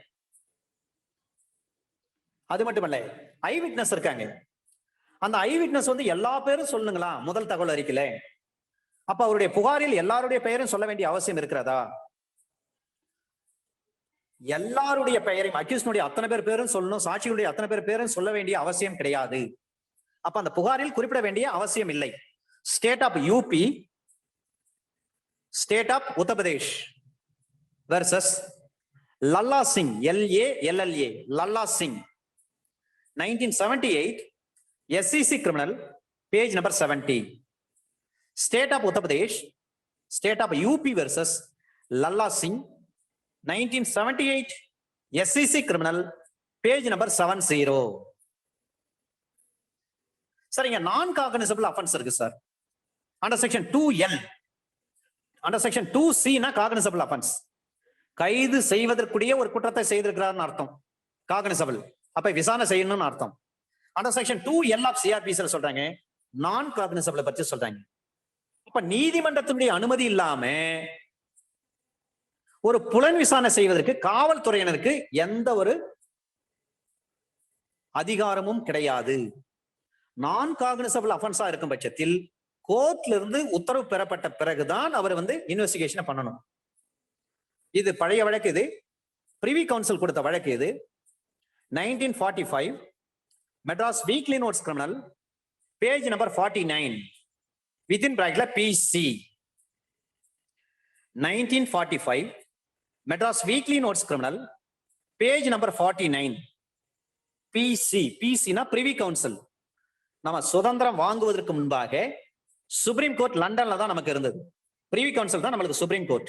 இப்ப டெல்லியில இருக்கிற சுப்ரீம் கோர்ட் மாதிரி பிரிவி கவுன்சில் தான் டிசைட் பண்ணுவாங்க. அவங்க தான் highest forum authority. 1945 Madras weekly notes criminal page number 49 PC. நான் காக்னிசபிள் அஃபென்ஸா இருக்கும் பட்சத்தில் போலீஸ் ஆபீசர் நீதிமன்றத்தினுடைய அனுமதி பெற்றுத்தான் விசாரணை பண்ணணும். நீதிமன்றத்தினுடைய அனுமதி இல்லாம விசாரணை பண்ணவே முடியாது. அதை சொன்ன வழக்கு தான் இது. 1945 Madras weekly notes criminal page number 49 PC. இந்த FIR பொறுத்தவரை சப்ஸ்டாண்டிவ் எவிடன்ஸ் கிடையாது. FIR is not substantive piece of evidence. ஒரு நிலைமுறையான சான்று, ஒரு நிலையாக முறையாக உள்ள ஒரு சான்று கிடையாது. FIR is not substantive piece of evidence. இதை சொன்ன வழக்கு. அப்ப அதை என்ன செய்ய முடியும்? கரோபரேஷன் செய்ய அல்லது கான்ட்ரடிக்ஷன் பண்ண, அதுக்கு தான் பயன்படுத்தலாம். AIR 1960 supreme court page number 391. FIR is not a substantive piece of evidence. AIR 1960 Supreme Court page number 391. AIR 1960 Supreme Court page number 391. சரிங்க. ஒரு காக்னிசபிள் அஃபென்ஸ் நடந்திருக்கு. அது சம்பந்தமான ஒரு தகவல் வந்து in charge of the police station யாரோ அவர்கிட்ட கொடுக்கலாமா? கண்டிப்பா கொடுக்கலாம். அதுக்காக இன்ஸ்பெக்டர் தான் கொடுக்கணும், SI கிட்ட தான் கொடுக்கணும், DSP கிட்ட தான் கொடுக்கணும், SP கிட்ட தான் கொடுக்கணும், ADSP கிட்ட தான் கொடுக்கணும், IG கிட்ட தான், DIG கிட்ட தான், கமிஷனர் கிட்ட தான் கொடுக்கணும் அவசியம் கிடையாது. In charge of the police station அவர்கிட்டயே கொடுக்கலாம் நாம. AIR 1961 supreme court page number 1117 ஒரு பிடிக்கட்டளை வேண்டா குற்றங்களில் தகவல் அளிப்பது அந்த காவல் நிலைய பொறுப்பு அலுவலரிடம் அளிக்கலாம். AIR 1961 supreme court, page number 1117. AIR 1961 supreme court, page number 1117. போதுமான சாட்சியமே இல்ல சார். ஆனா ஒரு கிரிப்டிக் இன்ஃபர்மேஷன் வருது. கிரிப்டிக் இன்ஃபர்மேஷன் மீன்ஸ் ரகசிய தகவல். இந்த ரகசியம் சொன்ன உடனே உங்களுக்கு ஞாபகம் வரணும் Indian evidence ஆக்ட்ல under section 122, 124, 126, 128, 129.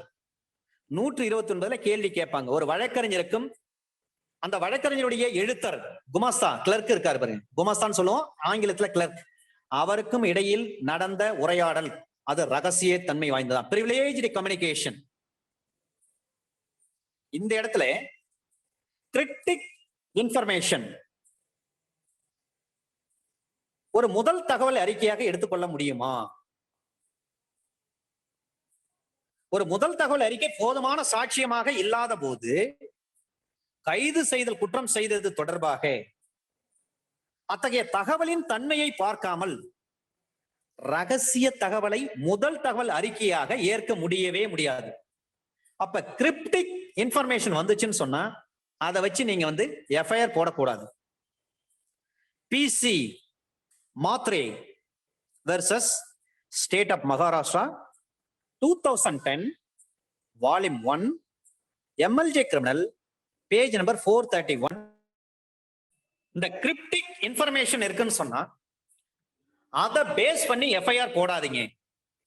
PC Mhatre, MHATRE Mhatre, அவருடைய initial PC Mhatre, MHATRE Mhatre versus state of Maharashtra 2010 volume 1 MLJ criminal page number 431 within பிராக்கெட்ல சுப்ரீம் கோர்ட் எஸ்சின்னு போட்டுங்க. PC Mhatre versus state of Maharashtra 2010 volume 1 MLJ criminal page number 431 SC supreme court. Cryptic information வைத்து FIR file பண்ணாதீங்க. சரிங்க, ஒரு sniffer dog இருக்கு, service of sniffer dog. How far could be relied? ஒரு மோப்ப நாயினுடைய பணியை எந்த அளவிற்கு நம்பலாம்? ஒரு மோப்ப நாய் இருக்குன்னா அந்த மோப்ப நாயினுடைய பணியை பார்த்தீங்கன்னா அதை சாட்சியமா எவிடன்ஸா கொண்டு வர முடியாது. அப்ப மோப்ப நாய் பணியை புலன் விசாரணைக்கு மட்டும்தான் பயன்படுத்த முடியுமே தவிர குற்றம் சாட்டப்பட்ட அந்த நபருக்கு எதிரான ஒரு சாட்சியமா பயன்படுத்த முடியாது. அந்த குற்றத்தை நிரூபிப்பதற்கு சாட்சியமாக பயன்படுத்த முடியாது. Dinesh Barthakur, Dinesh Barthakur, BARTHAKUR Barthakur versus State of Assam 2009 volume 2 MLJ criminal page number 298 within bracket Supreme Court. Dinesh Bhartakur versus State of Assam 2009 volume 2 MLJ criminal page number 298 within bracket Supreme Court SC. Sniffer dog நீங்க investigation பயன்படுத்தலாம் தவிர அதை ஒரு சாட்சியா பயன்படுத்த முடியாது. குற்றத்தை நிரூபிப்பதற்கு ஒரு சாட்சியாக ஒரு ஸ்னிஃபர் டாக்கை மோப்பனாய பயன்படுத்த முடியாது. Dinesh Barthakur versus state of Assam 2009 volume 2 MLJ criminal page number 298 within பிராக்கெட்ல எஸ்சி செஷன்ஸ் சுப்ரீம் கோர்ட். இப்போ புகார் கொடுப்பதுல ஒரு கேங் ரேப் நடந்திருக்கு. கேங் ரேப் நடந்த பிறகு புகார் கொடுக்கறதுல லேட் ஆகி போச்சு. இப்ப புகார் கொடுப்பதில் ஏதேனும் தாமதம் இருக்கும் பட்சத்தில் அந்த காலதாமதம் சரியான முறையில் விளக்கப்பட்டதால் எக்ஸ்பிளைன் பண்ணிட்டாங்கன்னு சொன்னா அந்த கேஸ் செல்லும். அது ப்ராசிக்யூஷனை it should not be vitiated the prosecution. Delay in lodging complaint, அந்த டிலேக்கு நியாயமான காரணம் இருக்கு. ஒரு கேங் ரேப் நடந்திருக்கு, அதனால பாதிக்கப்பட்ட பெண் இருக்காங்க, அதனால உடனடியாக அவங்களால புகார் கொடுக்க முடியல. ஏன்னா கேங் ரேப்ல அவங்க பாதிக்கப்பட்டிருக்காங்க, அதனால லேட் ஆயிருக்கு. இந்த விஷயத்தை கரெக்டா சொல்லியிருந்தாவே போதும். ப்ராசிக்யூஷன் கேஸ் பாதிக்கப்படாது. இதை சொன்ன வழக்கு சோகன் Singh and another versus state of Bihar 2010 volume 1 SEC page number 68. சோகன் Singh SOHAN சோகன் Singh and another versus state of Bihar 2010 volume 1 SEC page number 68. SEC-ல 2 இருக்கு சார். SEC தனியா இருக்கு ஒரு ஜேர்னல், SEC கிரிமினல் தனியா ஒரு ஜேர்னல் இருக்கு. இது வெறும் SEC மட்டும்தான். Sohan Singh and another versus state of Bihar 2010 volume 1 SEC page number 68. இந்த வழக்குல சொல்றாங்க, டிலே இன் லாட்ஜிங் கம்ப்ளைண்ட் இருக்கும் பட்சத்தில் ஒரு கேங் ரேப்ல பாதிக்கப்பட்ட ஒரு பெண் வந்து புகார் கொடுப்பதில் காலதாமதம் ஏற்பட்டால் அந்த காலதாமதம், அந்த டிலே could be condoned. அப்ப அந்த grounds of delay shall be explained with the proper manner. அதனால வந்து ப்ராசிக்யூஷன் கேஸ் வந்து பாதிப்பு ஏற்படாது. அடுத்தது, எதிரினுடைய பெயர் வந்து எஃப்ஐஆர்ல இல்லை, ஆனா சாட்சி வாக்குமூலத்துல எதிரினுடைய பெயர் இருக்குது, 161 ஸ்டேட்மெண்ட்ல இருக்கு, ஆனா எஃப்ஐஆர்ல பேர் இல்லை. அதுக்காக அந்த கேஸ் பாதிக்குமானா பாதிக்காது. எஃப்ஐஆர்ல வந்து அக்யூஸ் நேம் இல்லை, ஆனா 161 ஸ்டேட்மெண்ட்ல சாட்சி சொல்றாங்க இந்த அக்யூஸ் தான் வந்து அடிச்சான் அப்படின்னு சொல்றாங்க. அப்ப எஃப்ஐஆர்ல வந்து அக்யூஸ்னுடைய பேர் இல்லைன்னு சொன்னா அது வந்து வழக்க பாதிக்குமானா பாதிக்காது. 2011 criminal law journal page number 283 within பிராக்கெட்ல SC supreme court. 2011 criminal law journal page number 283 283 within பிராக்கெட்ல SC. The accused name is not mentioned in FIR, but which was stated in 161 subsection 3 of CRPC statement by the prosecution witness. So the case is not going to be fatal. இப்ப இந்த police standing ஆர்டரை பொறுத்தவரை sir mandatory ப்ரொவிஷனும் நாம் தெரிந்து கொள்ள வேண்டும். Mandatory provision பாத்தீங்கன்னா police standing order number 583. இந்த 583 தான் how to conduct enquiry, ஒரு விசாரணை எவ்வாறு செய்யப்பட வேண்டும் என்று சொல்லி காவல் நிலை ஆணை எண் 583 தெளிவாக சொல்லப்பட்டிருக்கிறது. Tamil Nadu TNPSO Tamil Nadu police standing order number under order 583 how to conduct enquiry. அதே போல police standing order 588 capital A case and counter case. Under police standing order number 569 observation மகசர், ஸ்கெட்ச் மகசர், இது எல்லாமே 569ல தான் சொல்லப்பட்டிருக்கு. இது மூன்றும் மேண்டட்டரி ப்ரொவிஷன் சுப்ரீம் கோர்ட் சொல்லியிருக்காங்க. Police standing order 583, 588 capital A, 569 இது மூன்றுமே mandatory provision how to conduct enquiry. Order number 583 PSO 583 PSO 588 capital A counter case அதை பற்றி சொல்கிறது. 569 அப்சர்வேஷன் மகசர், ஸ்கெட்ச் மகசர், நீங்க போடுறீங்க வரைபடம் எல்லாம் சீசர் மகசர் இதெல்லாம் போடுறீங்க இல்லைங்களா, இது எல்லாமே 569. இது வந்து மேண்டட்டரி ப்ரொவிஷன். நமக்கு ட்ரையலுக்கு நிறைய கேஸ் வந்து யூஸ் ஆகும் சார். இப்ப சொல்ல போற ஜட்ஜ்மெண்ட்ஸ், இதுவரையும் பார்த்த ஜட்ஜ்மெண்ட்ஸ் எல்லாம் ட்ரையலுக்கு யூஸ் ஆகும். அதே சமயத்துல இன்னும் ஒரு சில ஜட்ஜ்மெண்ட்ஸ் எல்லாம் உங்களுக்கு ட்ரையலுக்கு யூஸ் ஆகும். ஒரு நபர் வந்து அடிபட்டு வராரு சார், ஏன்னா எஃப்ஐஆர் வச்சுதான் நம்ம கேஸே கண்டக்ட் பண்ண முடியும். அடிபட்டு வராரு, காயத்தை காட்டுறாரு, அந்த காயம் ஃப்ரெஷ் இன்ஜுரியாக இருக்கும் பட்சத்தில் 8 மணி நேரம் வரல தான் ஒரு காயத்துக்கு ஃப்ரெஷ் இன்ஜுரி. 8 மணி நேரத்துக்கு பிறகு அது பழைய காயம்தான், அது ஓல்டு இன்ஜுரியா மாறிடும். அந்த ஊண்டு பாத்தீங்கன்னா ஒருத்தர் அடிபட்டுச்சுன்னா 8 மணி நேரம் வரலையும் அது வந்து ஃப்ரெஷ் இன்ஜுரியா தான் இருக்கும், ஃப்ரெஷ் ஊண்டா தான் இருக்கும். 8 மணி நேரத்துக்கு பிறகுதான் அது பழைய காயம். சில பேர் என்ன பண்ணுவாங்க, ஏற்கனவே அடிபட்டு எங்கேயே கீழே விழுந்திருப்பாங்க, சைக்கிள்ல போயிட்டு ஒரு கீழே வந்து ஃபெல் டவுன் ஆயிருப்பாரு, அல்ல பஸ்ல இருந்து கீழே இறங்குறப்ப ஃபெல் டவுன் ஆயிருப்பாரு. அதை கொண்டு வந்து யதார்த்தமா வாய் தகராறு இருக்கும், இந்த பாருங்க என்ன அடிச்சுட்டாங்க, அதை பாருங்க காயம் ஏற்படுச்சுன்னு காட்டுவாங்க. டாக்டர்கிட்டையும் அதை காட்டுவாங்க. டாக்டர் அதை என்ன பண்ணுவார், ஏர் என்ட்ரில அதை வந்து மார்க் பண்ணியிருப்பாரு. அப்ப நம்ம டிஃபென்ஸ் எடுக்கிறப்ப சார் உங்ககிட்ட வந்து அடிப்படை வந்து காட்டினாரு, அது புதிய காயமா அல்லது பழைய காயமான்னு கேட்கணும்.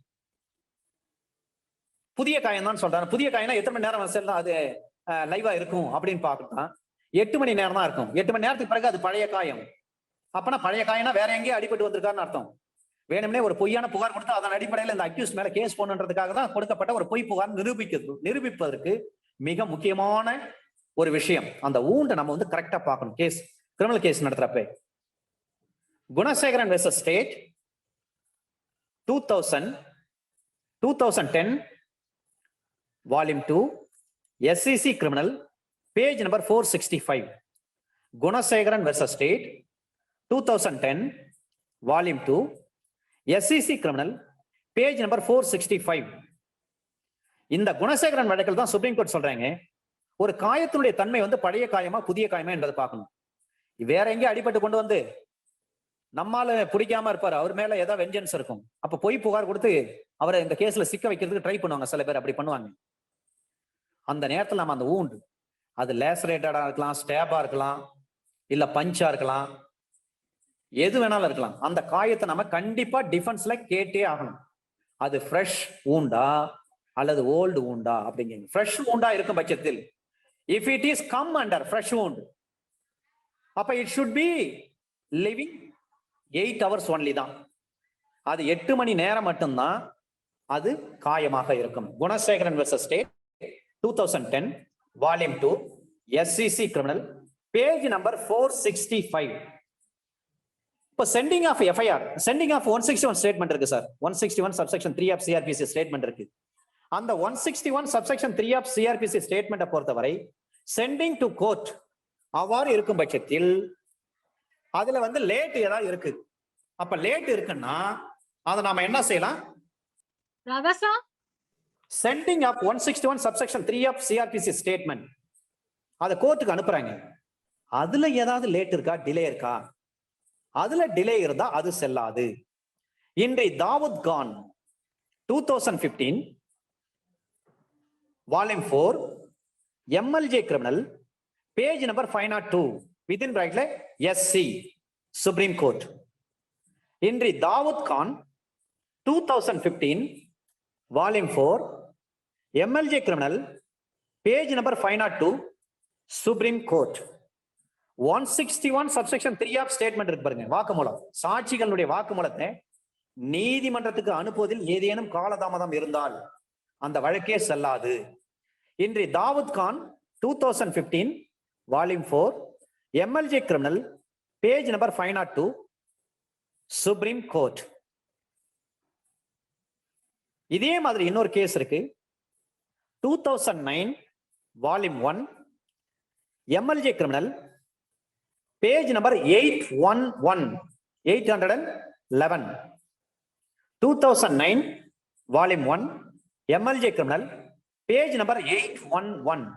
இன்றி வரதராஜன், இந்த வரதராஜன் கேஸ்லயும் சொல்றாங்க under section 161 subsection 3 of CRPC statement sending to the court, அதுல ஏதேனும் if there is any delay to send 161 statement to the court, that case is going to be fatal.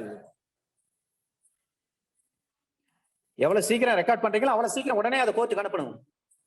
நீங்க ரெக்கார்ட் பண்ணிட்டு போலீஸ் ஸ்டேஷன்ல வச்சிருக்க கூடாது. ரைட், சரிங்க. ஒரு accused வந்து அவர் தரப்புல இருக்கக்கூடிய ஒரு சம்பவம் நடக்குது. அந்த சம்பவத்தின் அடிப்படையில மெட்ராஸ்ல ஒரு மர்டர் நடக்குது. ஆனா மர்டர் வந்து 1/1/2010 ஒரு மர்டர் நடக்குது. அப்ப ஏ என்ற ஒரு அக்யூஸ்ட் மீது வந்து ஒரு குற்றம் சுமத்திருக்காங்க, இவர் தான் மர்டர் பண்ணான்னு சொல்லி. அந்த நேரத்துல அந்த 1/1/2010 அன்றைய தினம் he was in டெல்லி, அவர் டெல்லியில இருக்கிறார். அப்ப அவர் என்ன பண்ணலாம்? அண்டர் செக்ஷன் 11 படி அலிபி எடுக்கலாம்.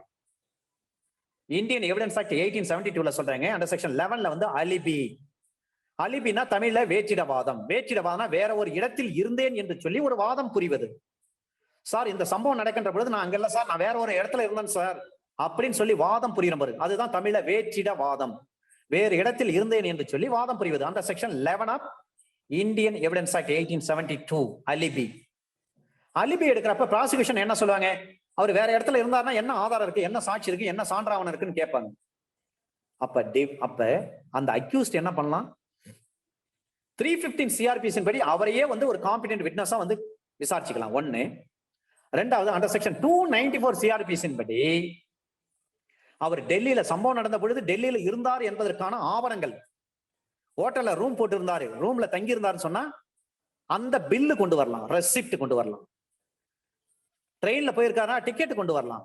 பிளைட்ல போயிருக்காரா, டிக்கெட் கொண்டு வரலாம். அங்க ஏதாவது ஒரு மீட்டிங் அட்டன் பண்ணிருக்காரா, அந்த மீட்டிங்ல அட்டன் பண்றதுக்கான இன்விடேஷன், அல்லது அந்த மீட்டிங் வந்து ஏதாவது ஆடியோ வீடியோகிராஃப் பண்ணிருக்காங்களா, அந்த வீடியோகிராஃப் கொண்டு வந்து டாக்குமெண்ட்டா மார்க் பண்ணலாம்.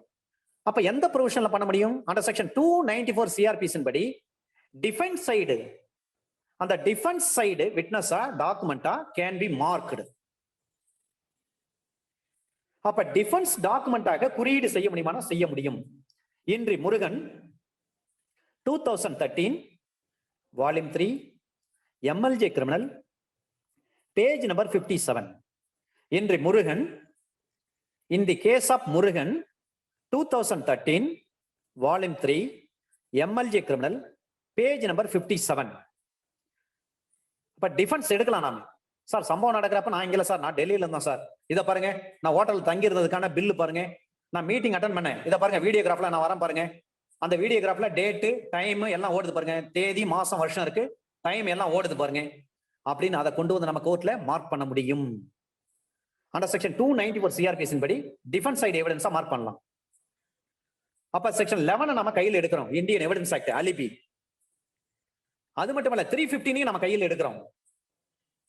accused also here to be a competent witness. அப்ப என்ன பண்ண? he has to be stepped into the box. அவர் கூண்டுல ஏறி என்ன பண்ணலாம்? to depose.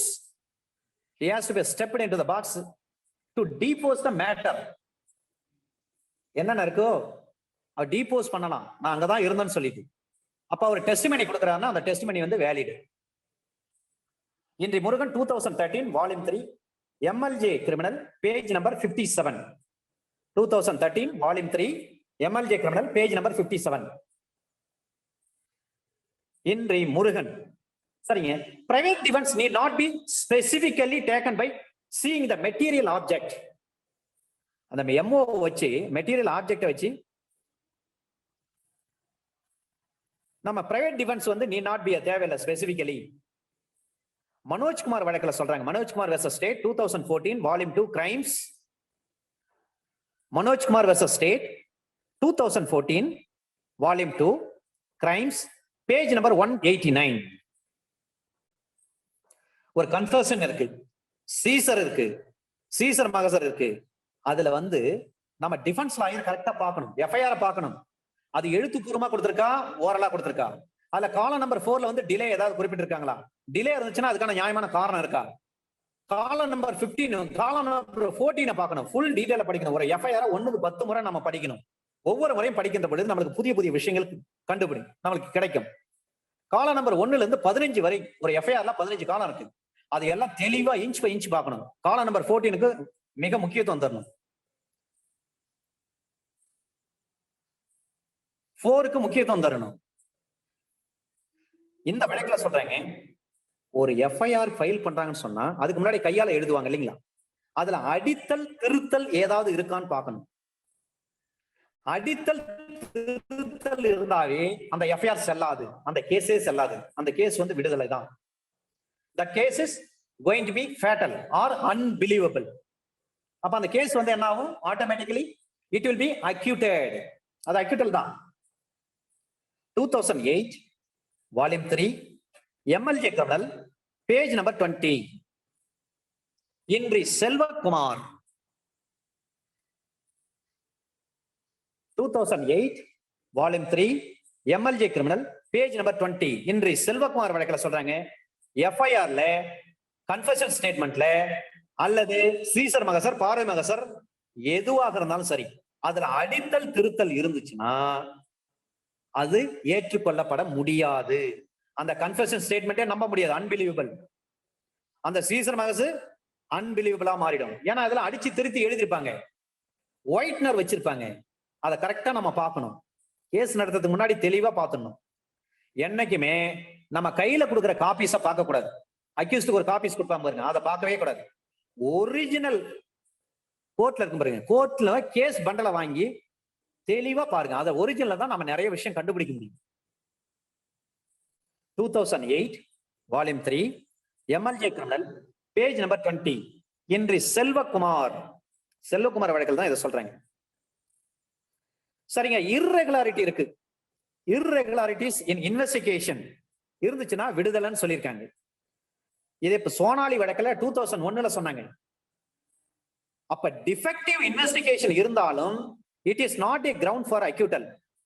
ஏன்னா முத்துச்சாமி தீட்சிதர் அவர்கள் சென்னை உயர்நீதிமன்றத்துல கேஸ் நடத்துறாருன்னு சொன்னா அவர் என்னைக்குமே கன்விக்ஷன் கேஸ் லாஸையும் சொல்லுவாரு, அக்யூட்டல் கேஸ் லாஸையும் சொல்லுவார். லார்ட்ஷிப் கிட்ட, நீதி அரசர் கிட்ட விடுதலை தீர்ப்பையும் சொல்லுவார், தண்டனை தீர்ப்பையும் சொல்லுவார். அவ்வளவு அற்புதமா கேஸ் நடத்துவார்னு சொல்லி நான் படிச்சிருக்கேன், கேள்விப்பட்டிருக்கேன். அதுக்காக தான் இது. ஒருவேளை irregularities in investigation இருந்துச்சுன்னா, if there is irregularities in investigation, that case is going to be fatal. இது சோனாலி வழக்குல சொல்லியிருக்காங்க. இன்றைய Sonali 2001 MLJ criminal page number 87. ஆனால் defective investigation is not a ground for acquittal. அதே சுப்ரீம் கோர்ட் அடுத்த கேஸ்ல சொல்றாங்க, ஹரிகுந்தன். இதே 2001 சுப்ரீம் கோர்ட் சொல்லிட்டாங்க. அதற்கு மாறான தீர்ப்பு இது. இர்ரெகுலாரிட்டி இருந்தா சோனாலி வழக்குல விடுதலை பண்ணிடலாம், சுப்ரீம் கோர்ட் சொல்லியிருக்காங்க. ஆனா ஹரிகுந்தன் வழக்குல இதே 2001 MLJ criminal page number 182 page number 182 Sonali வழக்குல 2001 சொல்லிட்டாங்க, பேஜ் நம்பர் 87 அக்யூட்டல் பண்ணுங்கன்னு சொல்றாங்க. ஆனா ஹரிகுந்தன் வழக்கு அதன் பிறகு பேஜ் நம்பர் 182 அதே 2001 எம்எல்ஜே கிரிமினல் பேஜ் நம்பர் 182 அதுல சொல்றாங்க, if there is defective investigation is not a ground for acquittal. ஹரிகுந்தன் வழக்குல சொல்லிட்டாங்க. அப்ப நீங்க இந்த irregularities-ஓ டிஃபெக்டிவ் இன்வெஸ்டிகேஷனோ இதை வைத்து நீங்க விடுதலை வாங்க முடியாது. ஹேமா வழக்குலயும் சொல்றாங்க. ரைட், மிக முக்கியமான ஒரு case. Complainant himself cannot be a investigate. இன்றைய கலைச்செல்வன் வழக்கு ரொம்ப முக்கியமான வழக்கு. இந்த வழக்கு சில நேரங்கள்ல போலீஸ் ஆபீசர் என்ன பண்ணுவாங்க, முதல் தகவல் அறிக்கை பதிவு செய்துவாங்க. அவங்களே கம்ப்ளைனண்டா இருப்பாங்க, இன்ஃபார்மெண்டா இருப்பாங்க. அவரே விசாரணை செய்ய முடியுமானா செய்யக்கூடாது. அவரே எஃப்ஐஆர் போட்டு அவரே விசாரணை செய்யுது, அவரே ஃபைனல் ரிப்போர்ட் தாக்கல் பண்றாருன்னா அந்த கேஸ் நம்பவே கூடாது. அந்த கேஸ் அன்பிலீவபிள், அது ஃபேட்டல் தான், அக்யூட்டல் தான் அந்த கேஸ். இன்றைய Kalaiselvan 2004 volume 1 Madras weekly notes criminal page number 120 within பிரைட்ல மெட்ராஸ். இன்றைய Kalaiselvan 2004 volume 1 Madras weekly notes criminal page number 120 within பிரைட்ல Madras. Complainant himself cannot be investigate. அப்ப அந்த case that case is going to be fatal. It is unbelievable case. போலீஸே புகார் கொடுத்து போலீஸே FIR பண்ணி போலீஸே விசாரிக்கிறாங்கன்னா என்ன அர்த்தம்? அப்ப நம்ப முடியாது தானே. இப்ப proof of motive is alone not enough. 2009 volume 4 MLJ criminal page number 167. இப்போ 326 ஐபிஎஸ்ல ஒரு கேஸ் போட்டு வருது சார். CT scan report, X-ray report கண்டிப்பா வேணும். அப்ப CT scan report, X-ray report இல்லாம ஒரு கேஸ் வருதுன்னா அந்த கேஸ் விடுதலை தான். சிடி ஸ்கேன் ரிப்போர்ட்டோ அல்லது எக்ஸ்ரே ரிப்போர்ட்டோ ஷேல் பி ஃபர்னிஷ்டு. அந்த ரிப்போர்ட் இல்லைன்னா ஆட்டோமேட்டிக்கா அந்த case acquittal. 2008 volume 1 TNLR page number 20 within பிரைட்ல மெட்ராஸ். இன்று பெருமாள் வழக்குல சொல்றாங்க. அதே மாதிரி பெருமாள் வழக்குல சொல்றாங்க சிடி ஸ்கேன் ரிப்போர்ட் வேணும், அப்படி இல்லை எக்ஸ்ரே ரிப்போர்ட் இருக்கணும். இந்த ரெண்டு ரிப்போர்ட்ல ஏதாவது ஒரு ரிப்போர்ட் எதுவுமே இல்லைன்னு சொன்னா, எக்ஸ்ரே இல்லைன்னு சொன்னா அல்லது ஸ்கேன் ரிப்போர்ட் இல்லைன்னு சொன்னா அந்த கேஸ் விடுதலை தான். அப்ப 326ல கால் எலும்பு உடைஞ்சதுன்னு சொல்லி எப்படி ப்ரூவ் பண்ண முடியும்? ஸ்கேன் வச்சுதானே ப்ரூவ் பண்ண முடியும், அல்லது எக்ஸ்ரே வச்சுதானே ப்ரூவ் பண்ண முடியும். அதையே தாக்கல் பண்ணலன்னு சொன்னா, ப்ராசிக்யூஷனால அது தாக்கல் பண்ண முடியலன்னு சொன்னா அந்த கேஸ் விடுதலை. 2008 volume 1 TNLR page number 20 within பிரைட்ல மெட்ராஸ். இன்றி பெருமாள் வழக்குல சொல்லியிருக்காங்க. இதே விஷயத்தை 2008ல டிஸ்கஸ் பண்ண இதே விஷயத்தை 2015 சொல்றாங்க. 2015 volume 2 TNLR page number 481 within பிராக்கெட்ல Madras. 2015 volume 2 TNLR page number 481 Madras. அடுத்தது பாத்தீங்கன்னா ஒரு அன்னோன் பர்சன் அடிச்சிட்டாங்க அப்படின்னு சொல்லி ஒரு புகார் இருக்குன்னு சொன்னா நம்ம ஏஆர் காப்பியை வாங்கி பார்க்கணும். ஏஆர் காப்பியில பாத்தீங்கன்னா அடையாளம் தெரியாத நபர்களால் தாக்கப்பட்டார் அப்படின்னு இருக்கும். Unknown person, assaulted unknown person. அப்ப அசால்டட் பை அன்னோன் பர்சன் சொன்னாவே அந்த கேஸ் விடுதலை தான். இன்றி Mani 2015 volume 1 Madras weekly notes criminal page number 92. இன்றி Mani 2015 volume 1 Madras weekly notes criminal page number 92. Doctor கிட்ட போய் சொல்றப்ப சொல்லுவாங்க, சார் என்ன 4 பேர் அடிச்சாங்கன்னு சொல்லுவாங்க. ஆனா 161 ஸ்டேட்மெண்ட் சொல்லுவாங்க 8 பேர் அடிச்சேன்னு சொல்லுவாங்க. டாக்டர் கிட்ட 4 பேர் சொல்லலாம், 161 ஸ்டேட்மெண்ட்ல அதே 4 பேர் தான் சொல்லணும். 4 பேருக்கு பதிலா 5 பேர் அடிச்சாங்க, 6 பேர் அடிச்சாங்க அப்படி மாத்தி சொல்றாங்கன்னு சொன்னா அந்த கேஸ் வந்து விடுதலை தான். Susai Raja 2012 volume 2 TNLR page number 391. 2012 volume 2 TNLR page number 391 Susai Raja. Doctor கிட்ட ஏர் காப்பில வந்து என்ன சொல்றாங்களா, டாக்டர் விசாரிக்கிறப்ப எத்தனை பேர் அடிச்சாங்கன்னு சொல்றாங்களோ அதே விஷயம் தான் எஃப்ஐஆர்ல வரணும், 161லயும் வரணும், சீப்லயும் வரணும், கிராஸ்லயும் வரணும். மாத்தி சொன்னாங்கன்னா அந்த கேஸ் விடுதலை.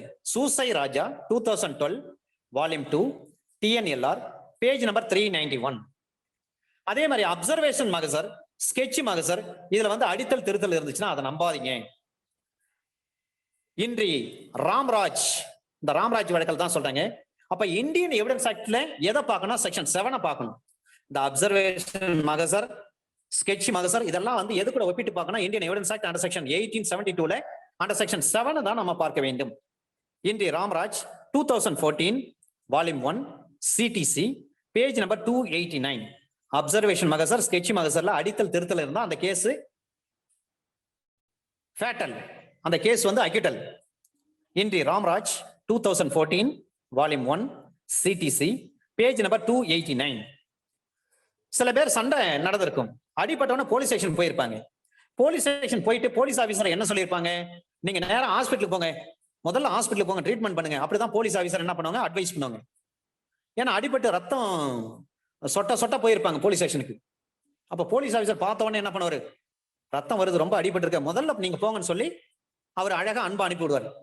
சில நேரங்கள்ல வந்து சில போலீஸ் ஆபீசர் என்ன பண்ணுவாங்கன்னா, எந்த வண்டியும் இல்ல, ரொம்ப முடியாத பட்சத்துல அவங்க ஜீப்பை கூட கொடுத்து உதவி செய்வாங்க. அந்த மாதிரி போலீஸ் ஆபீசர் இருக்காங்க.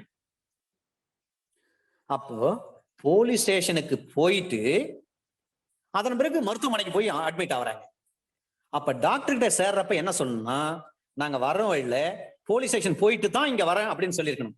அந்த விஷயத்தை டாக்டர் என்ன பண்ணும், ஏஆர் காப்பி, ஏஆர் காப்பினா ஆக்சிடென்ட் ரெஜிஸ்டர், விபத்து பதிவேட்டில் அதை பதிவு செய்திருக்க வேண்டும். அப்படி பதிவு செய்யலாம். நம்ம கிராஸ் பண்றப்ப கேட்கணும், சரிங்க அடிபட்ட பிறகு நேரா போலீஸ் ஸ்டேஷன் தானே போனீங்க அப்படின்னு கேட்கணும். அவர் ஆமான்னு சொல்லுவார் PW1. உடனே நம்ம என்ன பண்ண, ஏஆர் காப்பி பார்த்து செக் பண்ணிக்கணும். ஏஆர் காப்பில அது வந்து டாக்டர் எதுவும் மென்ஷன் பண்ணலாம், அந்த கேஸ் விடுதலை. ஏஆர் காப்பில போலீஸுக்கு போனார்கள் என்று எழுதியிருக்க வேண்டும், shall be mentioned in AR copy. 2013 volume 3 MLJ criminal page number 6. In re Suresh, இந்த சுரேஷ் வழக்கில் தான் சொல்றாங்க, அடிப்பட்டவனே போலீஸ் ஸ்டேஷன் போயிட்டு அதன் பிறகு GH போறாரு. ஆனா ஏஆர் காப்பில வந்து அதை வந்து குறிப்பிட தவறிட்டாங்க. ஏஆர் காப்பில அது இல்ல, மென்ஷன் பண்ணல. போலீஸுக்கு போயிட்டு தான் இங்க வரேன்னு சொல்லிட்டு குறிப்பிடல. அது மட்டும் இல்ல, போலீஸுக்கு போயிட்டு நீங்க GH போறீங்கன்னு சொன்னா போலீஸ் ஆபீசர் ஒரு மெமோ கொடுக்க வேண்டும். It is mandatory. Police memo இல்லைன்னு சொன்னா அந்த கேஸ் விடுதலை. இன்றை Suresh 2013 volume 3 MLJ criminal page number 6. அடுத்தது எஃப்ஐஆர் காலம் நம்பர் 4 இருக்கு பாருங்க. அந்த எஃப்ஐஆர்ல வந்து வரிசை எண் 4 காலம் நம்பர் 4ல வந்து ரிட்டனா ஓரலான்னு பார்க்கணும். அப்ப போலீஸ் ஆபீசர் அதை வந்து ரெக்கார்ட் பண்ணிருப்பாங்க. சே ஃபார் எக்ஸாம்பிள், அடிப்பட்டவர் வந்து GHல இருக்காரு, போலீஸ் ஆபீசர் நேரா போறாங்க, GHல போயிட்டு ஸ்டேட்மெண்ட் ரெக்கார்ட் பண்றாங்க. ரெக்கார்ட் பண்றப்ப டாக்டர் கிட்ட சர்டிபிகேட் வாங்கணும் சார். அந்த சர்டிபிகேட்ல டாக்டர் கையெழுத்தும் போட்டிருக்கணும். இவர் வந்து நல்ல சவுண்ட் ஸ்டேட் ஆஃப் மைண்ட்ல இருக்காரு, கான்சியஸா இருக்காரு, இவர் வந்து பதில் சொல்லக்கூடிய நல்ல கான்சியஸா நல்ல நிலையில இருக்கிறாரு அப்படின்னு சொல்லி டாக்டர்கிட்ட சர்டிஃபிகேட் வாங்கணும். அந்த சர்டிஃபிகேட்ல டாக்டர் கையெழுத்து போட்டுருக்கணும். அதன் பிறகுதான் போலீஸ் ஆஃபீஸர் என்ன பண்ணும், ஜிஹெச்ல போயிட்டு ஸ்டேட்மெண்ட்டே ரெக்கார்ட் பண்ணணும். அப்பதான் அந்த ஸ்டேட்மெண்ட்டே செல்லும். நம்ம போலீஸ் ஆஃபீஸர்கிட்ட கிராஸ்ல வந்து கொஸ்டின் போடுறப்ப தெளிவா கேட்கணும். சார் நீங்க வந்து ஜிஹெச்சுக்கு போயிட்டு தானே நீங்க ஸ்டேட்மெண்ட் ரெக்கார்ட் பண்ணீங்கன்னு கேட்கணும். அவர் ஆமான்னு சொல்லுவார். சரிங்க, ஸ்டேட்மெண்ட் ரெக்கார்ட் பண்றதுக்கு முன்னாடி நீங்க அந்த நோயாளி வந்து நல்ல நிலையில இருந்தாருன்னு சொல்லிட்டு அப்போதைக்கு பணியில இருந்த டாக்டர் கிட்ட நீங்க ஃபிட்னஸ் சர்டிஃபிகேட் வாங்குனீங்களா? அதுல அந்த ஃபிட்னஸ் சர்டிஃபிகேட்ல டாக்டர் கையெழுத்து போட்டிருக்காரா எழுதி, இவர் நல்ல சவுண்ட் ஸ்டேட் ஆஃப் மைண்ட்ல இருக்காரு, நல்ல கான்சியஸா இருக்காரு, he is ready to give the statement to the police officer அப்படின்னு எழுதி கையெழுத்து போட்டிருக்காரா அப்படின்னு கேட்கணும். அப்படி இல்லைன்னு சொல்லிட்டாருன்னா அந்த கேஸ் விடுதலை. 2014 volume 2 TNLR page number 470 within bracket Madras. 2014 volume 2 TNLR page number 470 within bracket Madras. FIR கால நம்பர் 4ல பாத்தீங்கன்னா ரிட்டனா ஓரலான்னு பார்க்கணும். அது மட்டும் இல்ல, அவர் வந்து ஜிஹெச்ல போயிட்டு ஸ்டேட்மெண்ட் ரெக்கார்ட் பண்ணியிருக்காருன்னு சொன்னா டாக்டர் வந்து ஃபிட்னஸ் சர்டிஃபிகேட் கொடுக்கணும். அதுல டாக்டர் கையெழுத்து போட்டிருப்பாரு. அது இல்லைன்னா கேஸ் விடுதலை. 2014 volume 2 TNLR page number 470 within bracket Madras. AR copy இருக்கு பாருங்க, ஆக்சிடென்ட் ரெஜிஸ்டர். டாக்டர் அங்க ஏஆர் காப்பி மெயின்டைன் பண்ணுவாங்க ஜிஹெச்ல. அந்த ஏஆர் காப்பில வந்து அடித்தல் திருத்தல் இருந்தா அந்த ஏஆர் காப்பியை நம்பாதீங்க, அந்த கேஸ் விடுதலை.